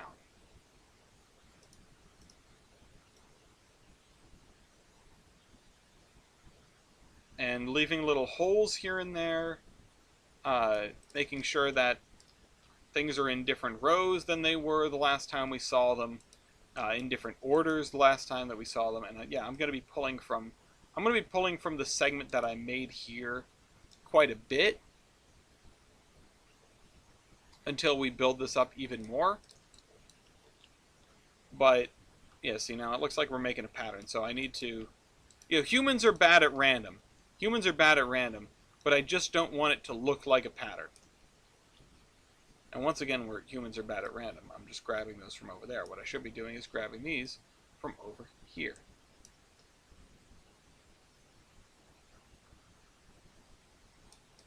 When we did the row houses, I deliberately used a random number generator to make sure that things were random. Now we're not doing that. And as the row houses went on, I stopped doing that. I made the rows for the first go around with the random number generator, and then I just sort of went from there. And I think that worked out, not because it gave us a truly random sample, but because it let us walk the line and sort of get the middle ground between a random sample and a completely handmade, doesn't look like it has any patterns. And also time. Also time is the big thing that I'm missing. If you are going to be at this for a while, make a random section and then randomly repeat that. Randomly on your own. It doesn't have to be perfect. It doesn't have to be perfectly random. It's good to do that when possible, because yes, life has patterns. Random noise will still create patterns. At least things that we perceive as patterns. But here, let's grab these two. Random will be random will be random. If it's truly random, even if it's like pseudo-random, it's going to be damn well close enough. It's just going to take an awful lot of time. And if you're a route builder, you don't really have that time. Well, maybe you do. I don't feel like I do. I don't feel like I can spend all the time in the world that I have had in the past to go make a perfectly random sample for every building that comes up. I mean, I would love to. Honestly, in my perfect world, maybe I would have all of this plotted out ahead of time and I wouldn't even have to, I mean, I would automate as much of it as possible, I guess. I would have all of the selections of all the different um, types of buildings that we have fed into a random number generator, and I would take that and I would take that output and I would translate that into Trainz by hand. That's what I would do. Um, it would mean no fiddling around through the menu while I figure out what to put down. If I could make that take less time than it does for me to lay out a suburb by hand, scrolling through the menu, the list of houses, then maybe I would do that. Um, I would just have to have each section. I'd have to do a lot of backstory. I'd have to do a lot of lore. I'd have to figure out in advance, hey, what does this section have in it?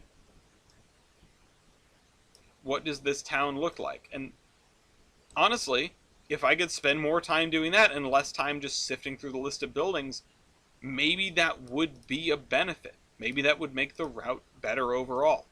If it saved me time overall, it would be an improvement. It's sort of like the build the Earth project in Minecraft. It's like if you can just break it down into like some things you can pick from a drop down for most buildings, and you can have a building done in a few minutes instead of a few hours, then your project gets much faster. I don't really recommend this though. I don't think that what I'm positing is really a solution to anything. I think having to go outside of Trainz and figure all that out and do all this and do all that, it doesn't spark joy in the route builder inside of me. It does because it's like, oh, I'll be doing more at once, but it doesn't feel like, hey, this is going to be fun and exciting.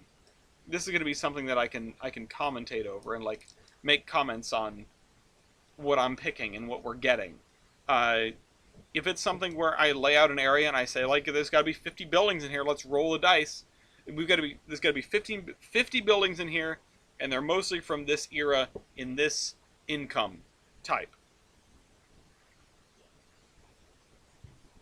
And they're all dwelling units. Roll the, pull the lever, roll the, roll the machine, and it spits out a fully formed suburb, right? Like, awesome, right? Like that's cool, that's good. But then what do? What do we do is we just go and take that list of buildings, and then we put them into Trainz, and then we move on to the next. There'd be a lot more time spent on figuring out what buildings are appropriate for what areas in advance, and it would allow a lot more time to do backstory and lore and world building. But I don't know if it would be an improvement for the route building experience, because then you're just spending more of that time in spreadsheets and Word documents. If this was a show about world building and not a show about route building, then maybe it would be more valuable. But as it stands, I don't think that's the way to do things. And I'm not just saying that because the idea of figuring out how to make that work and cataloging everything is daunting. It absolutely is, and that's part of the reason. But it's just one of these things you can look at and say, you know what? This idea will not bring me joy. Even if on paper it's a good idea, I don't think it is something that will be a benefit.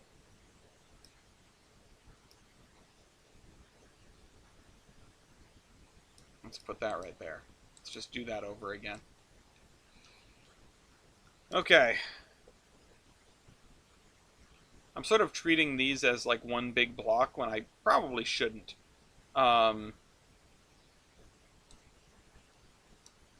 I'll just grab this. I think what I'm trying to do is I'm just trying not to use... Because there's something to be said about patterns, right? You know, we're not going to talk about the Spotify algorithm again, but there's something to be said about patterns. You're not... When it comes to stuff that is more generic, more interchangeable in real life, you are going to have situations where if you randomly generate stuff, you're going to have similar or identical things back to back. And by if you randomly generate stuff, I guess what I'm trying to say is if you go out in the world, if you look at a suburb, right? Just your average suburb, and I know this has like been the pivot point of most of this conversation so far. And you go look at the buildings, you're gonna see a whole bunch of similar houses close to one another. You just are, for the most part. I mean, and that has to do with a lot of things. That is caused by a lot of things. It's caused by the way neighborhoods develop and how they sort of develop in chunks, and how those chunks would be built around the same time with the same pressures by the same kinds of people more often than not. So, you know, similar cultures, similar incomes, similar family structures, that sort of thing. It does make a difference.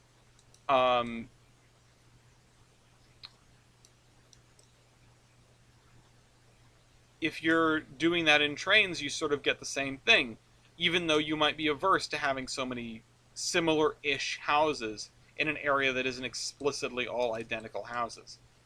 But when it comes to a graveyard like this, and when it comes to particularly stuff that really stands out, because gravestones, you know, okay, yeah, they fall into a relatively narrow paradigm. But when you have a set of things where some of them really stand out, and we're talking you can probably guess the one I'm thinking of in this whole set. It's the double wide one with the big black headstone. That, I don't want to see two of those next to one another. In fact, I'm not sure I want to see two of those full stop. It is very, very standout. It's much more standout than any of these other ones. It's noticeable at a distance. It's also like the big pillar, right?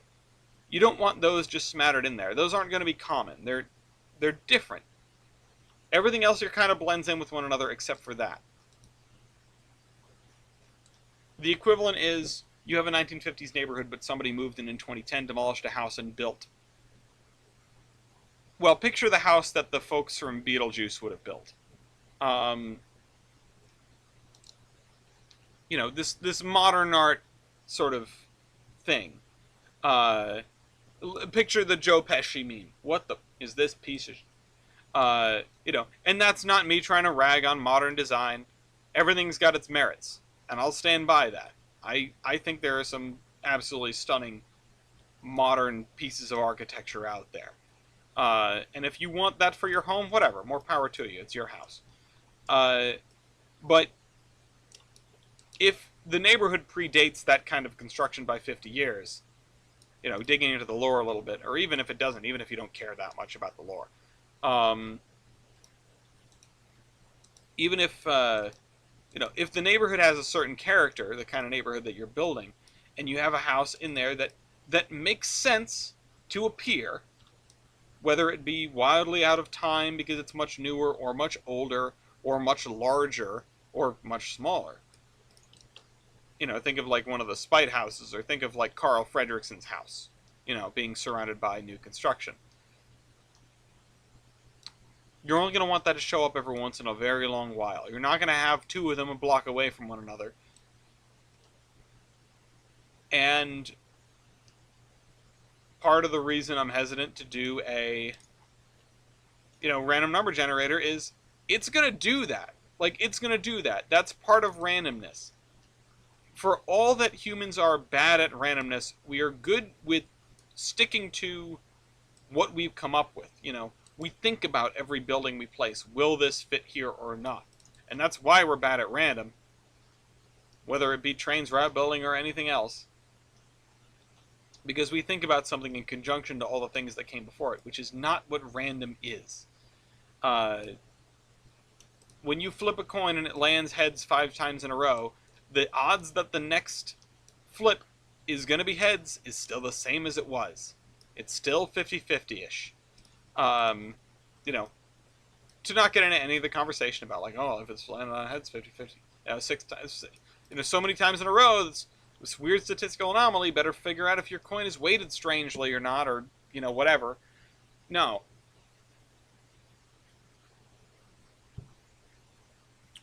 Speaking strictly about spherical cows in a vacuum, we tend to think about that thing, and the computer does not.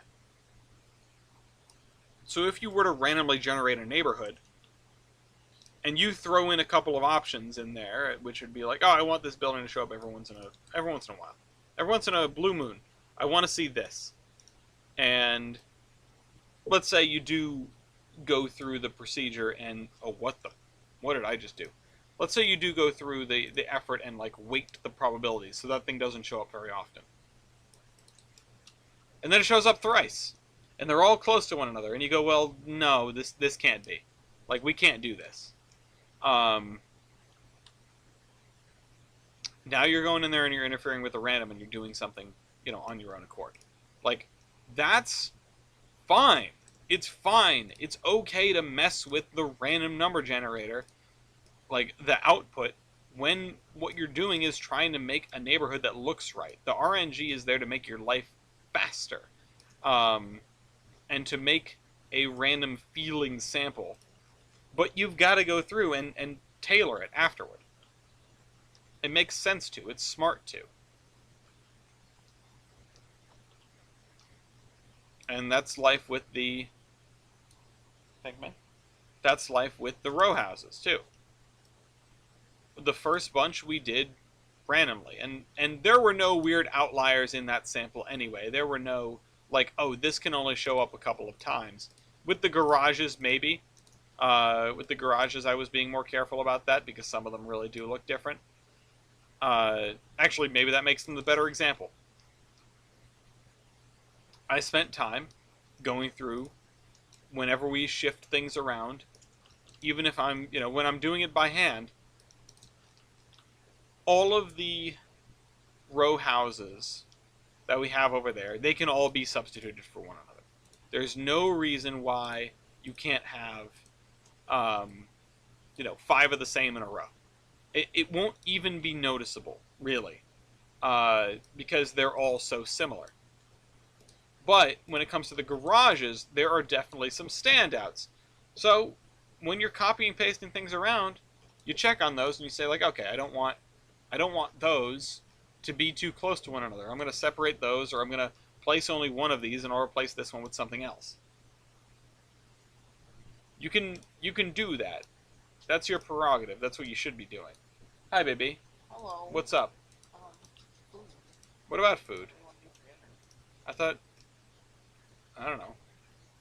I thought you said I was eating the rest of the mac and cheese.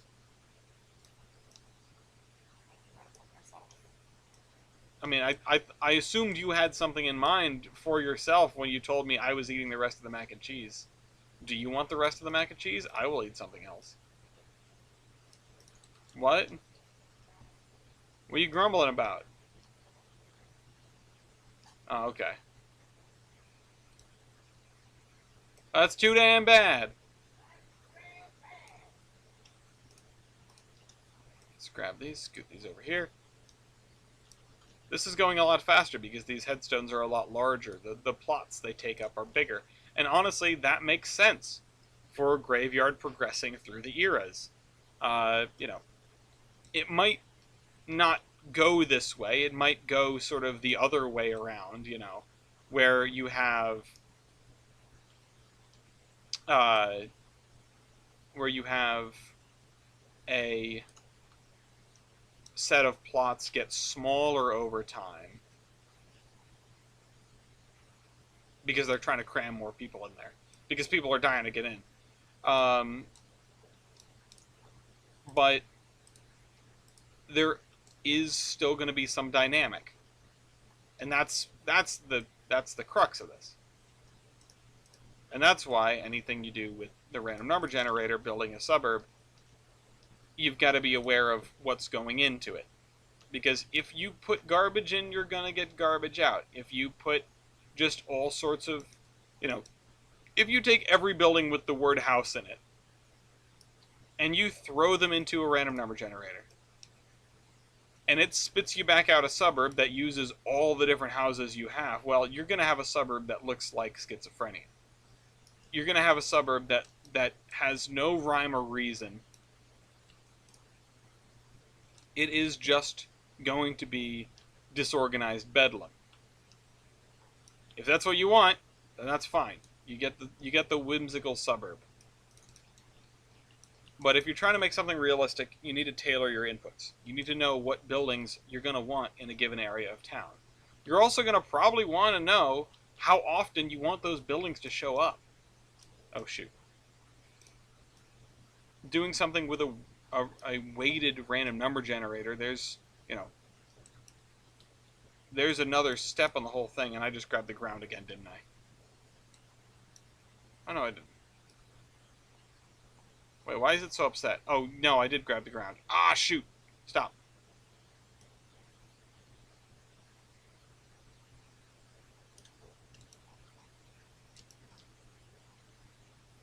Okay, let's scoot this forward.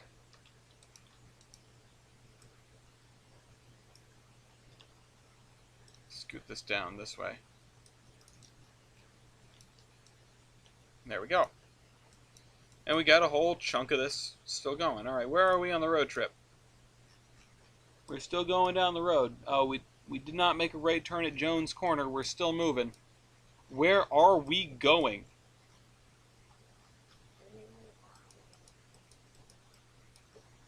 Oh my Where God, are we going? You're still going? I was just checking on it. We didn't get to Albion. Now we're heading south for some reason. I don't know what compelled people to take a right here. They were heading... Everyone was going to Hawaii too. And somebody just changed the direction? Well, and then the majority of people decided to take a right. No idea why. You gonna get what? Why? Because I don't want pasta and there's only soup and... There's only soup! What do you mean there's only soup? All I have is my soups, and then there's ravioli in the freezer. Yep. And then More pasta. More pasta.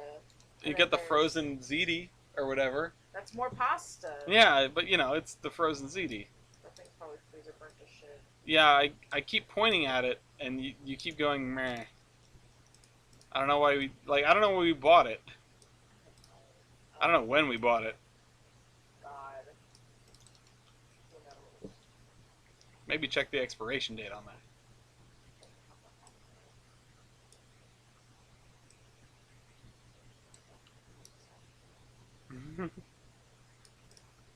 It said expired. I think I checked it in January and I was like, oh, is that like from almost out of the fridge? So, it's almost expired is what you're saying. I don't know. Sometimes we buy things, and I don't know why they're a good idea.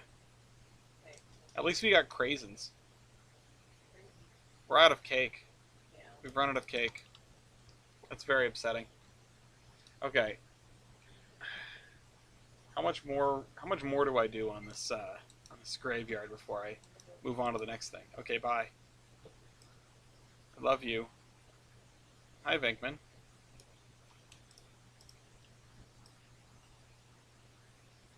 Let's scoot this over here.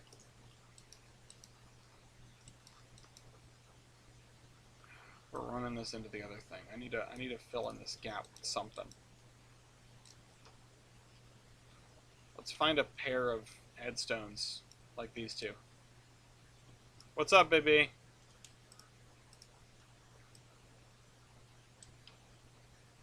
Sure. Okay, we can center that and then just move some of these around. Yeah. How is this looking, by the way? I haven't put myself down on the ground to see this graveyard in a while. Yeah, that's looking pretty good. What?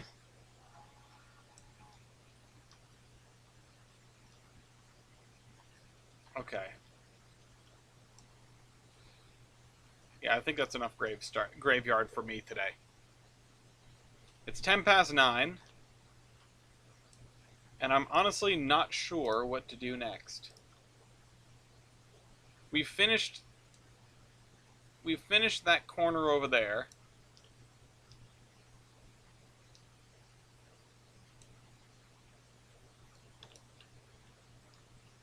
Are these spaced weirdly? Yeah, these two are together and this one is separate. Okay, I should have spun this thing around. What? There's a hospital next to the graveyard.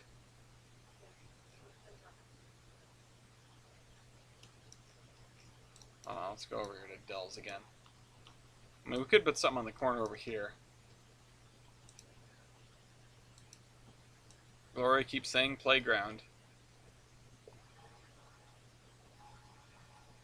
Yeah, this corner here maybe. Who is texting me? I think this is texts.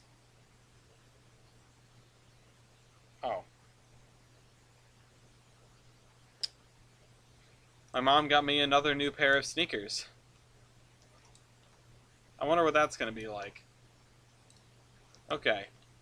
So, one of the biggest things is figuring out where to go or what to do with this section here. And one of the things I was doing was very subtly changing the height of the ground. Part of that is pragmatic. If you look in this direction, I would like whatever is here to be high enough that you cannot see whatever is on the other side. And this terrain right here is probably going to end up going up some. So, yeah, I would like to cover that. I'd like to not see it. One of the things is this is going to continue off in this direction. We've got all sorts of random buildings smattered over here. This is the physical pick list. What are you? Holy Moses.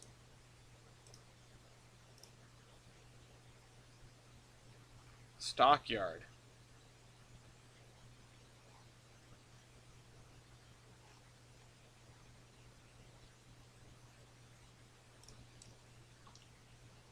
Is this... It's input and output? It doesn't... Commodity levels, industry processes. It converts cows and pigs to cows and pigs. But, okay, process is disabled, consumes 0, produces 0. Oh, because it takes them in and spits them out on the other side. I see. I'm wondering if we should use this somewhere. Now, part of the issue is the tracks are on this side of the river now, and this would probably do best over here. But, I don't know, that doesn't mean we can't make use of it. And we have this place, which... This is going to be an interesting sort of thing to hook up.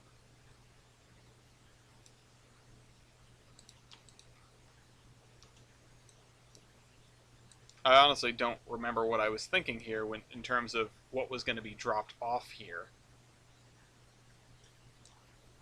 But I don't know if we're going to be using both of these tracks. I'm actually tempted to put in a little spout here for this guy.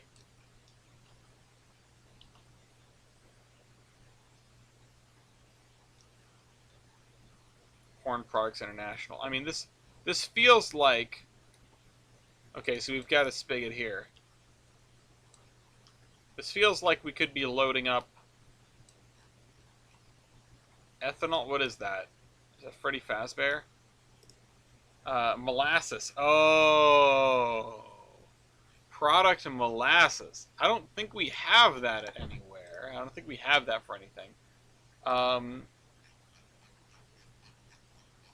Let's see. If I scroll down to M, we don't have molasses anywhere. And product molasses, no, we also don't have that, I don't think. We have product sugar syrup tank load, which that's something that might be worth doing here because we can't use this industry as an industry. Yeah, corn syrup tank load. There we go. Or sugar syrup tank load.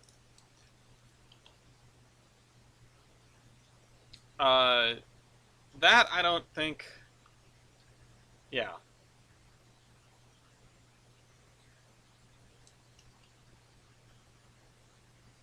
This also just is not the kind of place where you can shove a lot of cars through.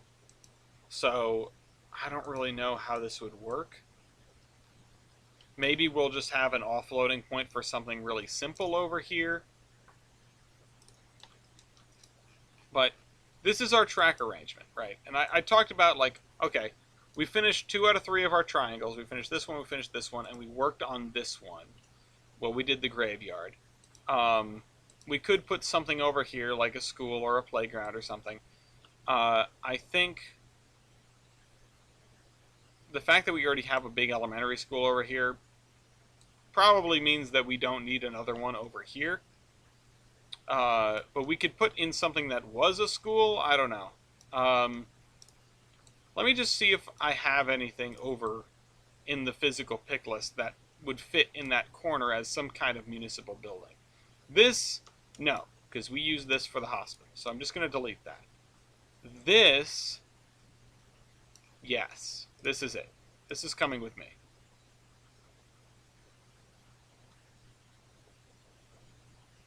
Nope, missed a spot. Over here. And maybe I'll even put like a big church on the corner too. Where's the nearest church? Where's the nearest steeple I can see? I don't think there's one in this vicinity, which means we need at least 2. All the different denominations, all the different, religions, all the different faiths, they all need to go somewhere. And I think throwing a bunch of... And a church is not a municipal building, but it's in that direction. So let's grab the search filter. Hi, Venkman, once again.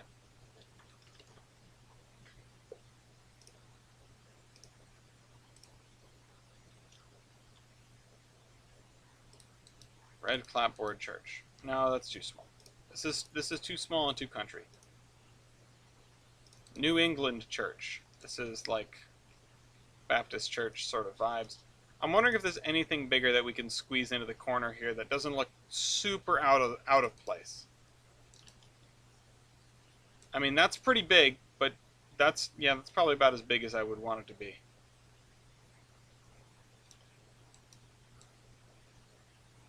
There's this church here, and there's this church down here. And I've seen some pretty built-up churches in not-so-built-up areas. I just wish there was something that was just a little, like, in between these two. That's much larger. That's much larger. That's a little bit... Venkman, what are you doing? Hi, Venkman. What about this one? Yeah, there we go. That's what I'm talking about.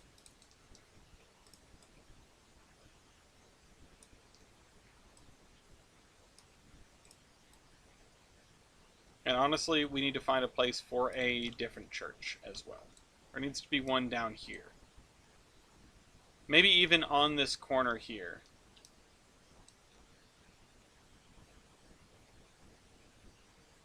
Let's take it one step further. Instead of on this corner, we will put one... Let's actually go grab that other one, that red one.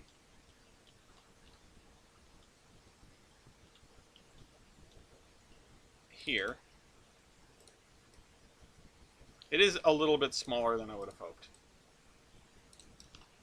I'll just put it there.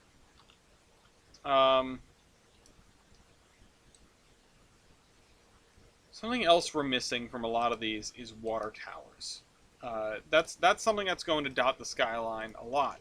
So let's see if we can throw down a couple of those. Oh, that's way too big. See, I don't see any water towers in this immediate vicinity, which is something I would like to have.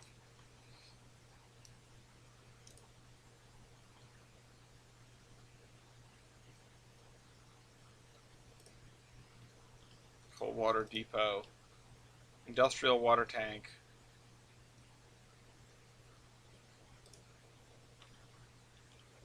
No, not that. Some of these are pretty nice on their own, but I need, yeah, like this. Yeah, this is perfect.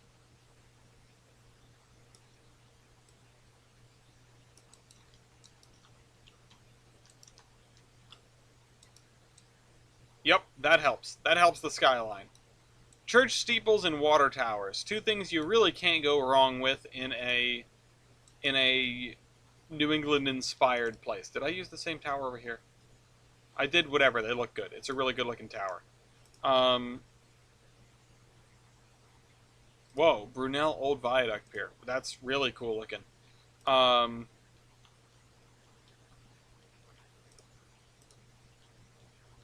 Where's that one I was just looking at? It was too big. These are the same. Oh, they are very slightly different. Um and this has that tower over there and then a pump house. This, it's just so big though. Oh shoot! Deleted the building. Um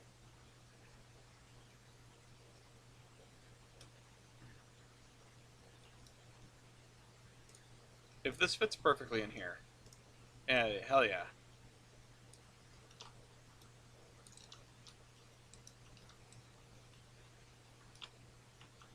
Yeah, there we go. Now we got water tower, church steeple, smokestacks, steeple, building, another water thing, and then grain elevators in that direction. We need to make sure the skyline is defined. That's one of the things. And when we get bigger buildings over there, that skyline's going to be defined too. But this is like the Apponog skyline, you know. Um, so I'm happy with that. Happy with that. And this reminds me of a building that used to be very close to my house and is not there anymore. Um, and then we could maybe put some sort of playground over here.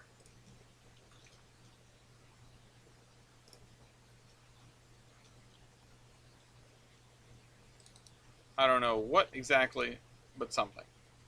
Somebody needs to make one of those big wooden playgrounds as an asset.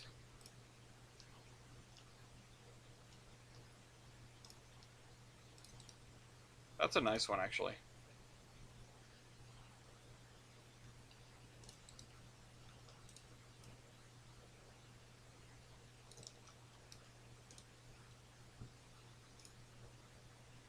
Let's just throw down some stuff, call it good. This is probably how they develop playgrounds in real life, too. Duh. And then a train. Why not? Let's put down the playground train.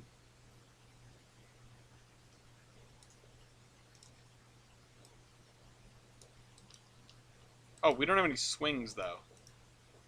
Let's get some swings in here. We're missing swings. We can't have a playground without swings.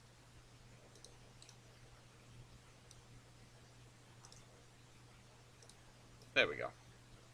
These feel like the same sort of vibe. So okay, we're gonna keep that playground there. We're gonna put this church here, this former school building here. And what else? Oops.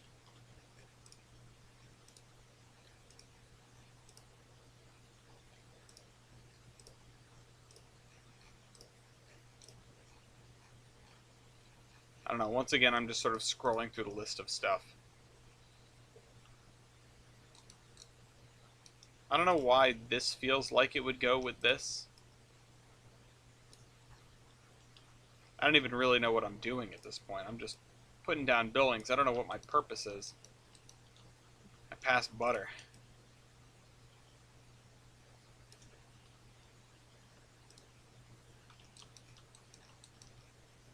Once again, we've run into the problem of building on a hill. I feel like I was just talking about this. What is this? Holy moly!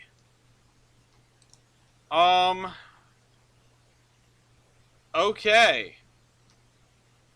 I don't know what I expected, because I did see the thumbnail. I can't help but notice that there's a compass rose on here. Am I supposed to sink this into the ground? Is that the idea?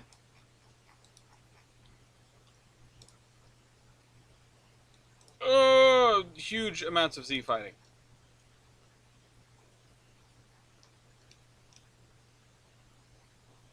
Yeah, I have to lower them to the ground.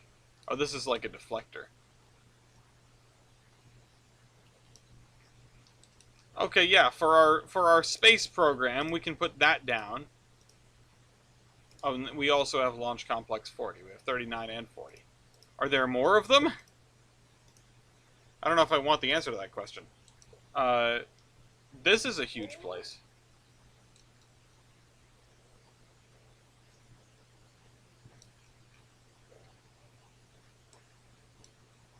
Sorry, I kind of wanted to show you this. This is crazy. I don't. I feel like I should be putting this cattle place somewhere, but I don't know where. I just. Whoa.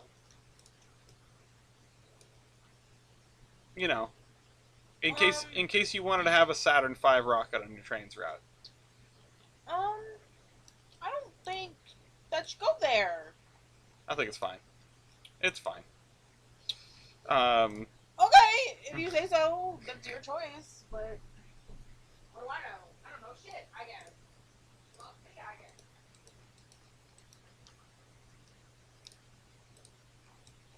Okay.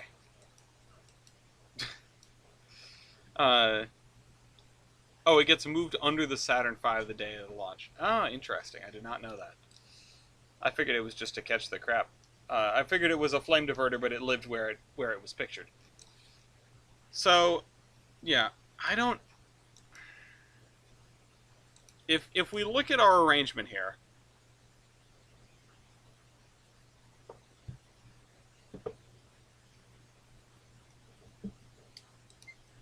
where on Earth would we put something like that cattle industry? Wherever I had it. It's right here. It also feels like something that we would use to transfer cattle from standard gauge to narrow gauge, right?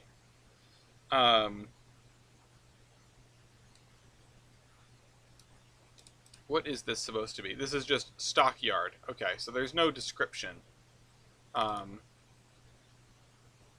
kind of want to know what like the description is in Content Manager. I wish there was just a button to open Content Manager and see. Let me just stockyard. Stockyard. Covered stockyards located Avis, Hinton, West Virginia. Okay, so probably not for transferring between standard gauge and narrow gauge. It's one of those things where the law specified that you could only keep livestock in a freight car. Like the restrictions around carrying livestock on trains were pretty rigorous. That's why it doesn't do any. That's why it's not a thing anymore. But I don't think this should be here then. What it should probably be is out there somewhere at a junction. So did we end up using this antenna somewhere? I feel like we used that one. No, we used a different one. This building reminds me of one up in like Burrillville area. And I think I put the thing with it. Yeah. So I kind of want these two to go together, but I don't know where to put them. Maybe in Appleton or something. I don't think they belong down here.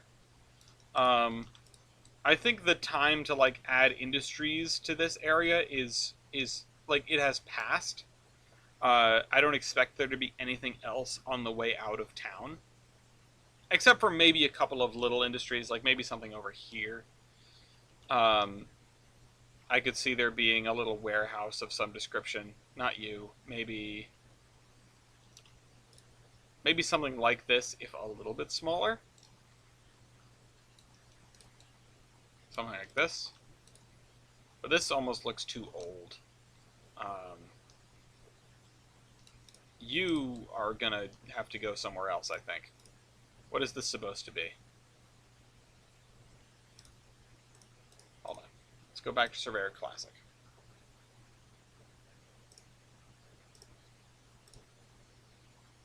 Grain processing facility. Okay, so very, very straightforward.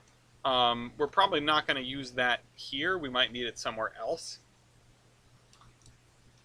Might want it somewhere else. And then, yeah, I don't know. Look at, like, this is kind of neat for just, like, a... This is in German. Whatever this is supposed to be. Whatever that says. In fact, I kind of want to put this over here near Berliner instead of this building.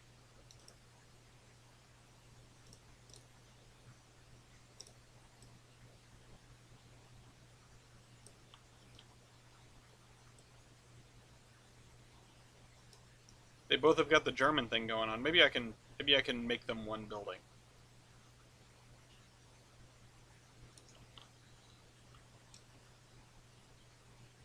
I can almost make them one building. Let's see. Gloria already got their food. I'm kind of jealous. Oh, and I'm sinking. What are you thinking about?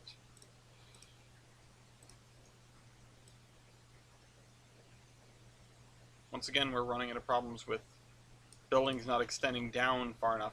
It's very rarely a problem where a building is extending down too far, so do keep that in mind.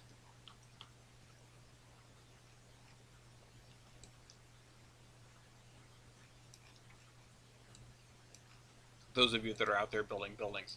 I also forgot about this. We've got this little platform back here. I don't know what would go on here because there is no platform for, you know, pickup or whatever. We've got a whole bunch of little industries that are stuck in corners. And I was coming up with stuff. I put stuff in Tolbrand Peninsula not too long ago. We were talking about...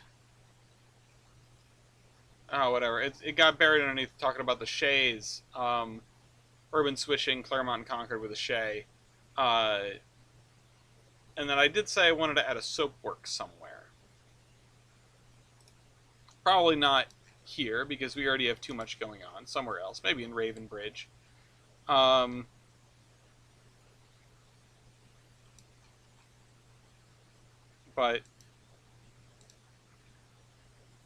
yeah, I don't know. This is just an interesting place, is what we've done. We've made an interesting place.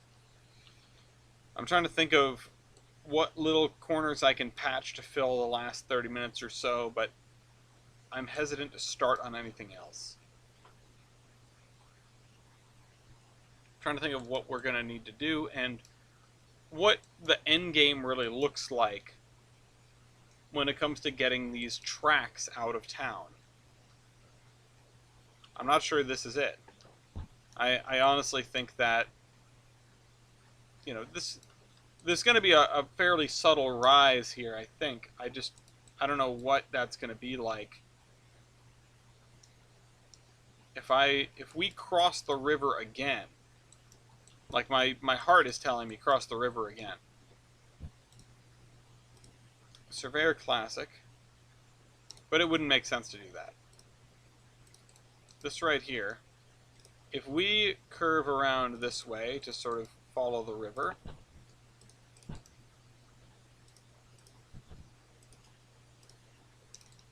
as one is wont to do. Remember, straight curve straight is the railroad way of building. Curve straight curve is the highway.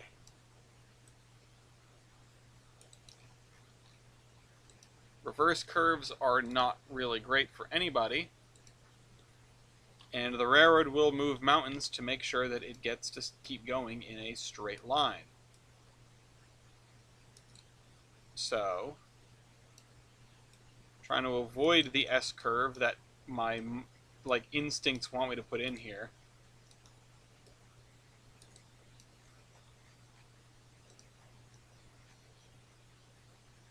Try to keep it as minimal as possible and just try to keep as much tangent track as we can.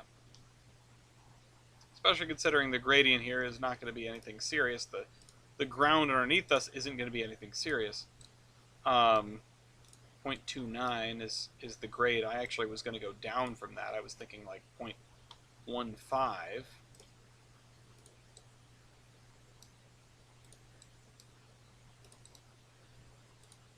And I'm trying to use that as sort of guidance here. But we have to go back to our map and figure out what this is going to look like. Now, part of the problem is we're running into some fairly interesting terrain. And by interesting, I don't necessarily mean good or sensical.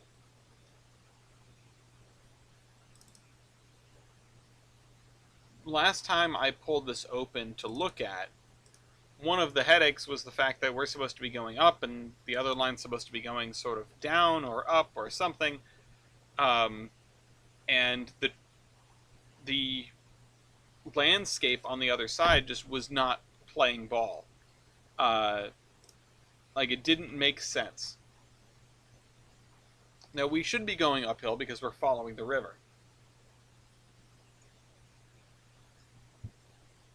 But I honestly think, the more that I think about it, is that out of Bellington, the line to the west here, the main line here, should end up going over a rise in fairly short order and then start descending again. Nothing crazy, but subtle, but there. I think that a lot of that is going to matter on what we sort of need to meet. Randall, Mansfield, and Douglas, the towns, and I should be sharing this. Randall, Mansfield, and Douglas, and Cobra, these towns up here are going to be significantly higher than Bellington and South Bellington, which means this is going to be a fairly steep descent.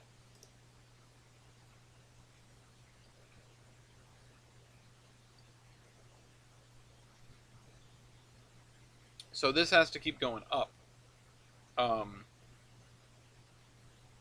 I don't know at what height I want these to be, but I want to keep going up. And this stretch west of Bellington to Ravenbridge, this can be a minor downhill and this can be a minor uphill in the westbound direction. Because we're following this river, and really it would make sense if it was, the river is going somewhere. We can put a crest right around here,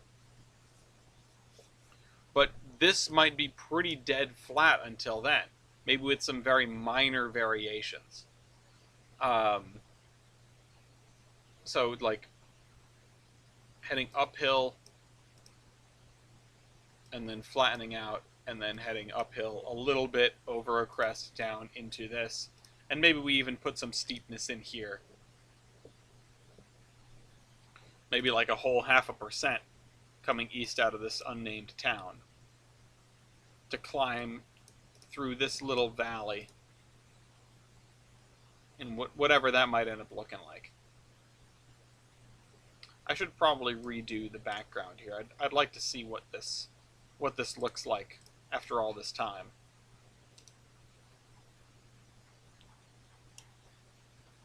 It's not going to happen today, but it's a thought for something to do. Map options. Consists. Turn that off. So forest, pasture, farms, as we get further east, or further west rather. And that's going to keep up.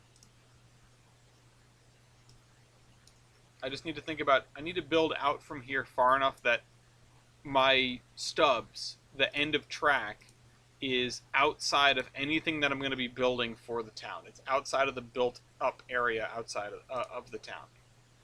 And this right here, and this is something that I'm neglecting, I put that off in that direction. One of the things that I'm forgetting is supposed to be here is I'm actually supposed to build a highway interchange, which is not something that I have ever done before. So I'm going to have to figure out what assets work for that. I might ask Mason to borrow a route,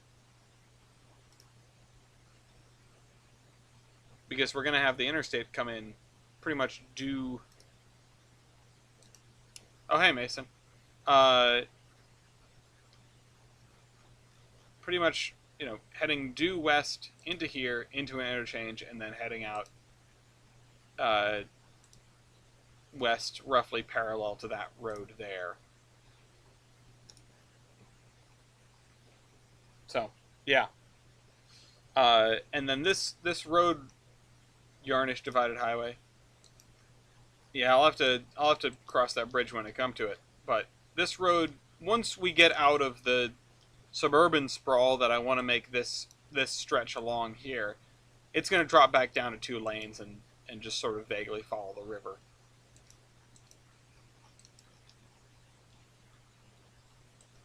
And then this, yeah, I don't know. We've got to keep this moving. We've got to keep the gradient at whatever it is. I don't really recall what this area is like in terms of height. So 72. As we get out here, it's just flat. Yeah. Now, we're going to need to terrain track that. And if we were to take this and go from here... Oh, and I'm already on 0.15 gradient. Let's do like 0.25 maybe.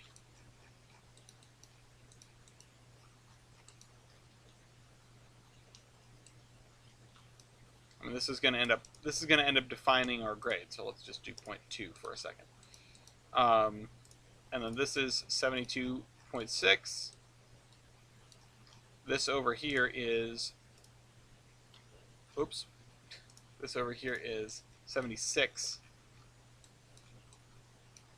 And I don't know what to aim for the 3 towns up here, but if you consider that this distance, so that's 15 miles. If you consider that this distance is somewhere between 10 and 15 miles, if you have a steady grade of... Here, let's break out the calculator. If you have a steady grade of, you know, 0.2%, so 0.002, that's 0.2%, times 15 miles, which, or times, let's say 10 miles, so 5280, then you have a rise of about 105 feet. I think putting Randall here at, you know, say 100 feet higher than South Bellington is not really out of the question. Maybe 200 feet higher than South Bellington.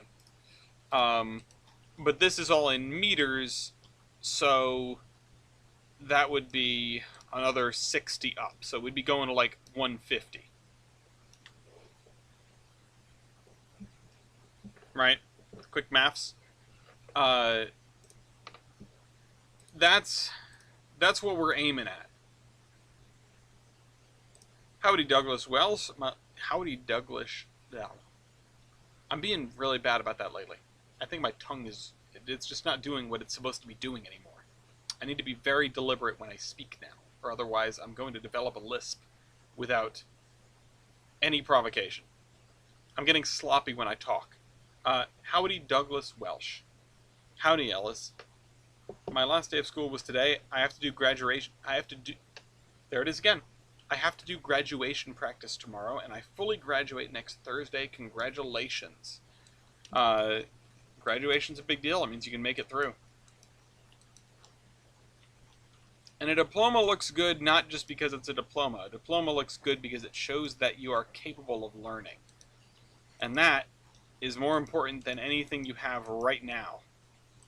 Gradulation, yeah. Come try, I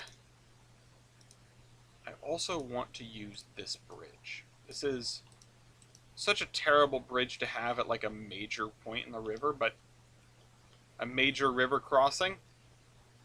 But it's a very cool bridge and I like it a lot and I want to use it. We can also have a much more modern bridge once this crosses up here somewhere. So, let's see, if we keep a 0.2% grade, and in fact I want to ramp that up once we get past here. So, between here and here, relatively mild grade. Between here and here, steeper. Not everything is going to be perfect, of course. In fact, it's probably going to be mild, like mildest, between South Bellington and whatever this is. And then decidedly less mild, and then not steep, but the opportunity for it to be steeper, especially as we pass whatever this little hill is going to be here, and this one too. It's going to stay on the side of the river, I guess. That's what I drew. I don't know if that's always going to be true. But we at least have to figure out getting these things to the end of town, getting the track work and stuff outside of the immediate area of town, so that when we go and build town, it's not, so that when we go and build town, we don't end up building town to the point where we'll then have to extend the railroad again, is I guess what I'm trying to say. I don't want to build town up to the edge of the map and then have to extend that edge of the map and then build more town. When we get done with the town, I want to be done with the town. Which is why this is pushed out so far, and this is going to be pushed out so far, and this is going to be pushed out so far. It's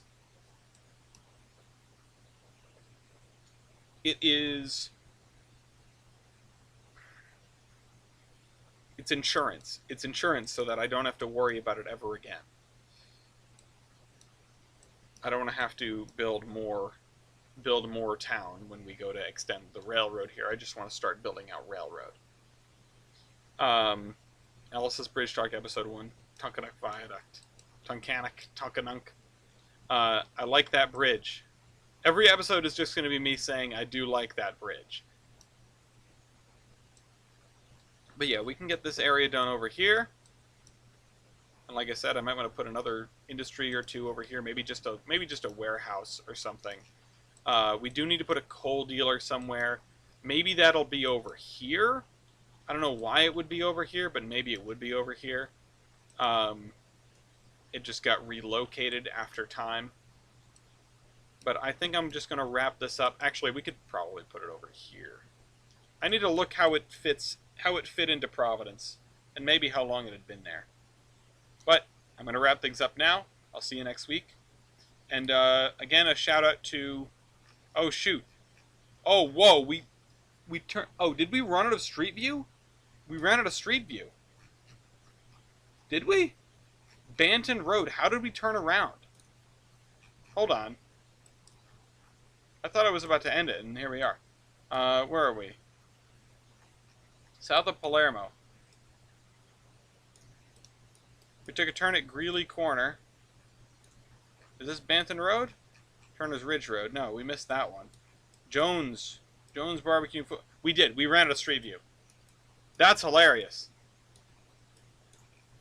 If there was this connection here, I wonder what does that look like? What is the last thing we saw before we got turned around? It's just this. It's just there's more road down there. The promise of more road. But anyway, internet road trip. There's 1,100 and whatever drivers online.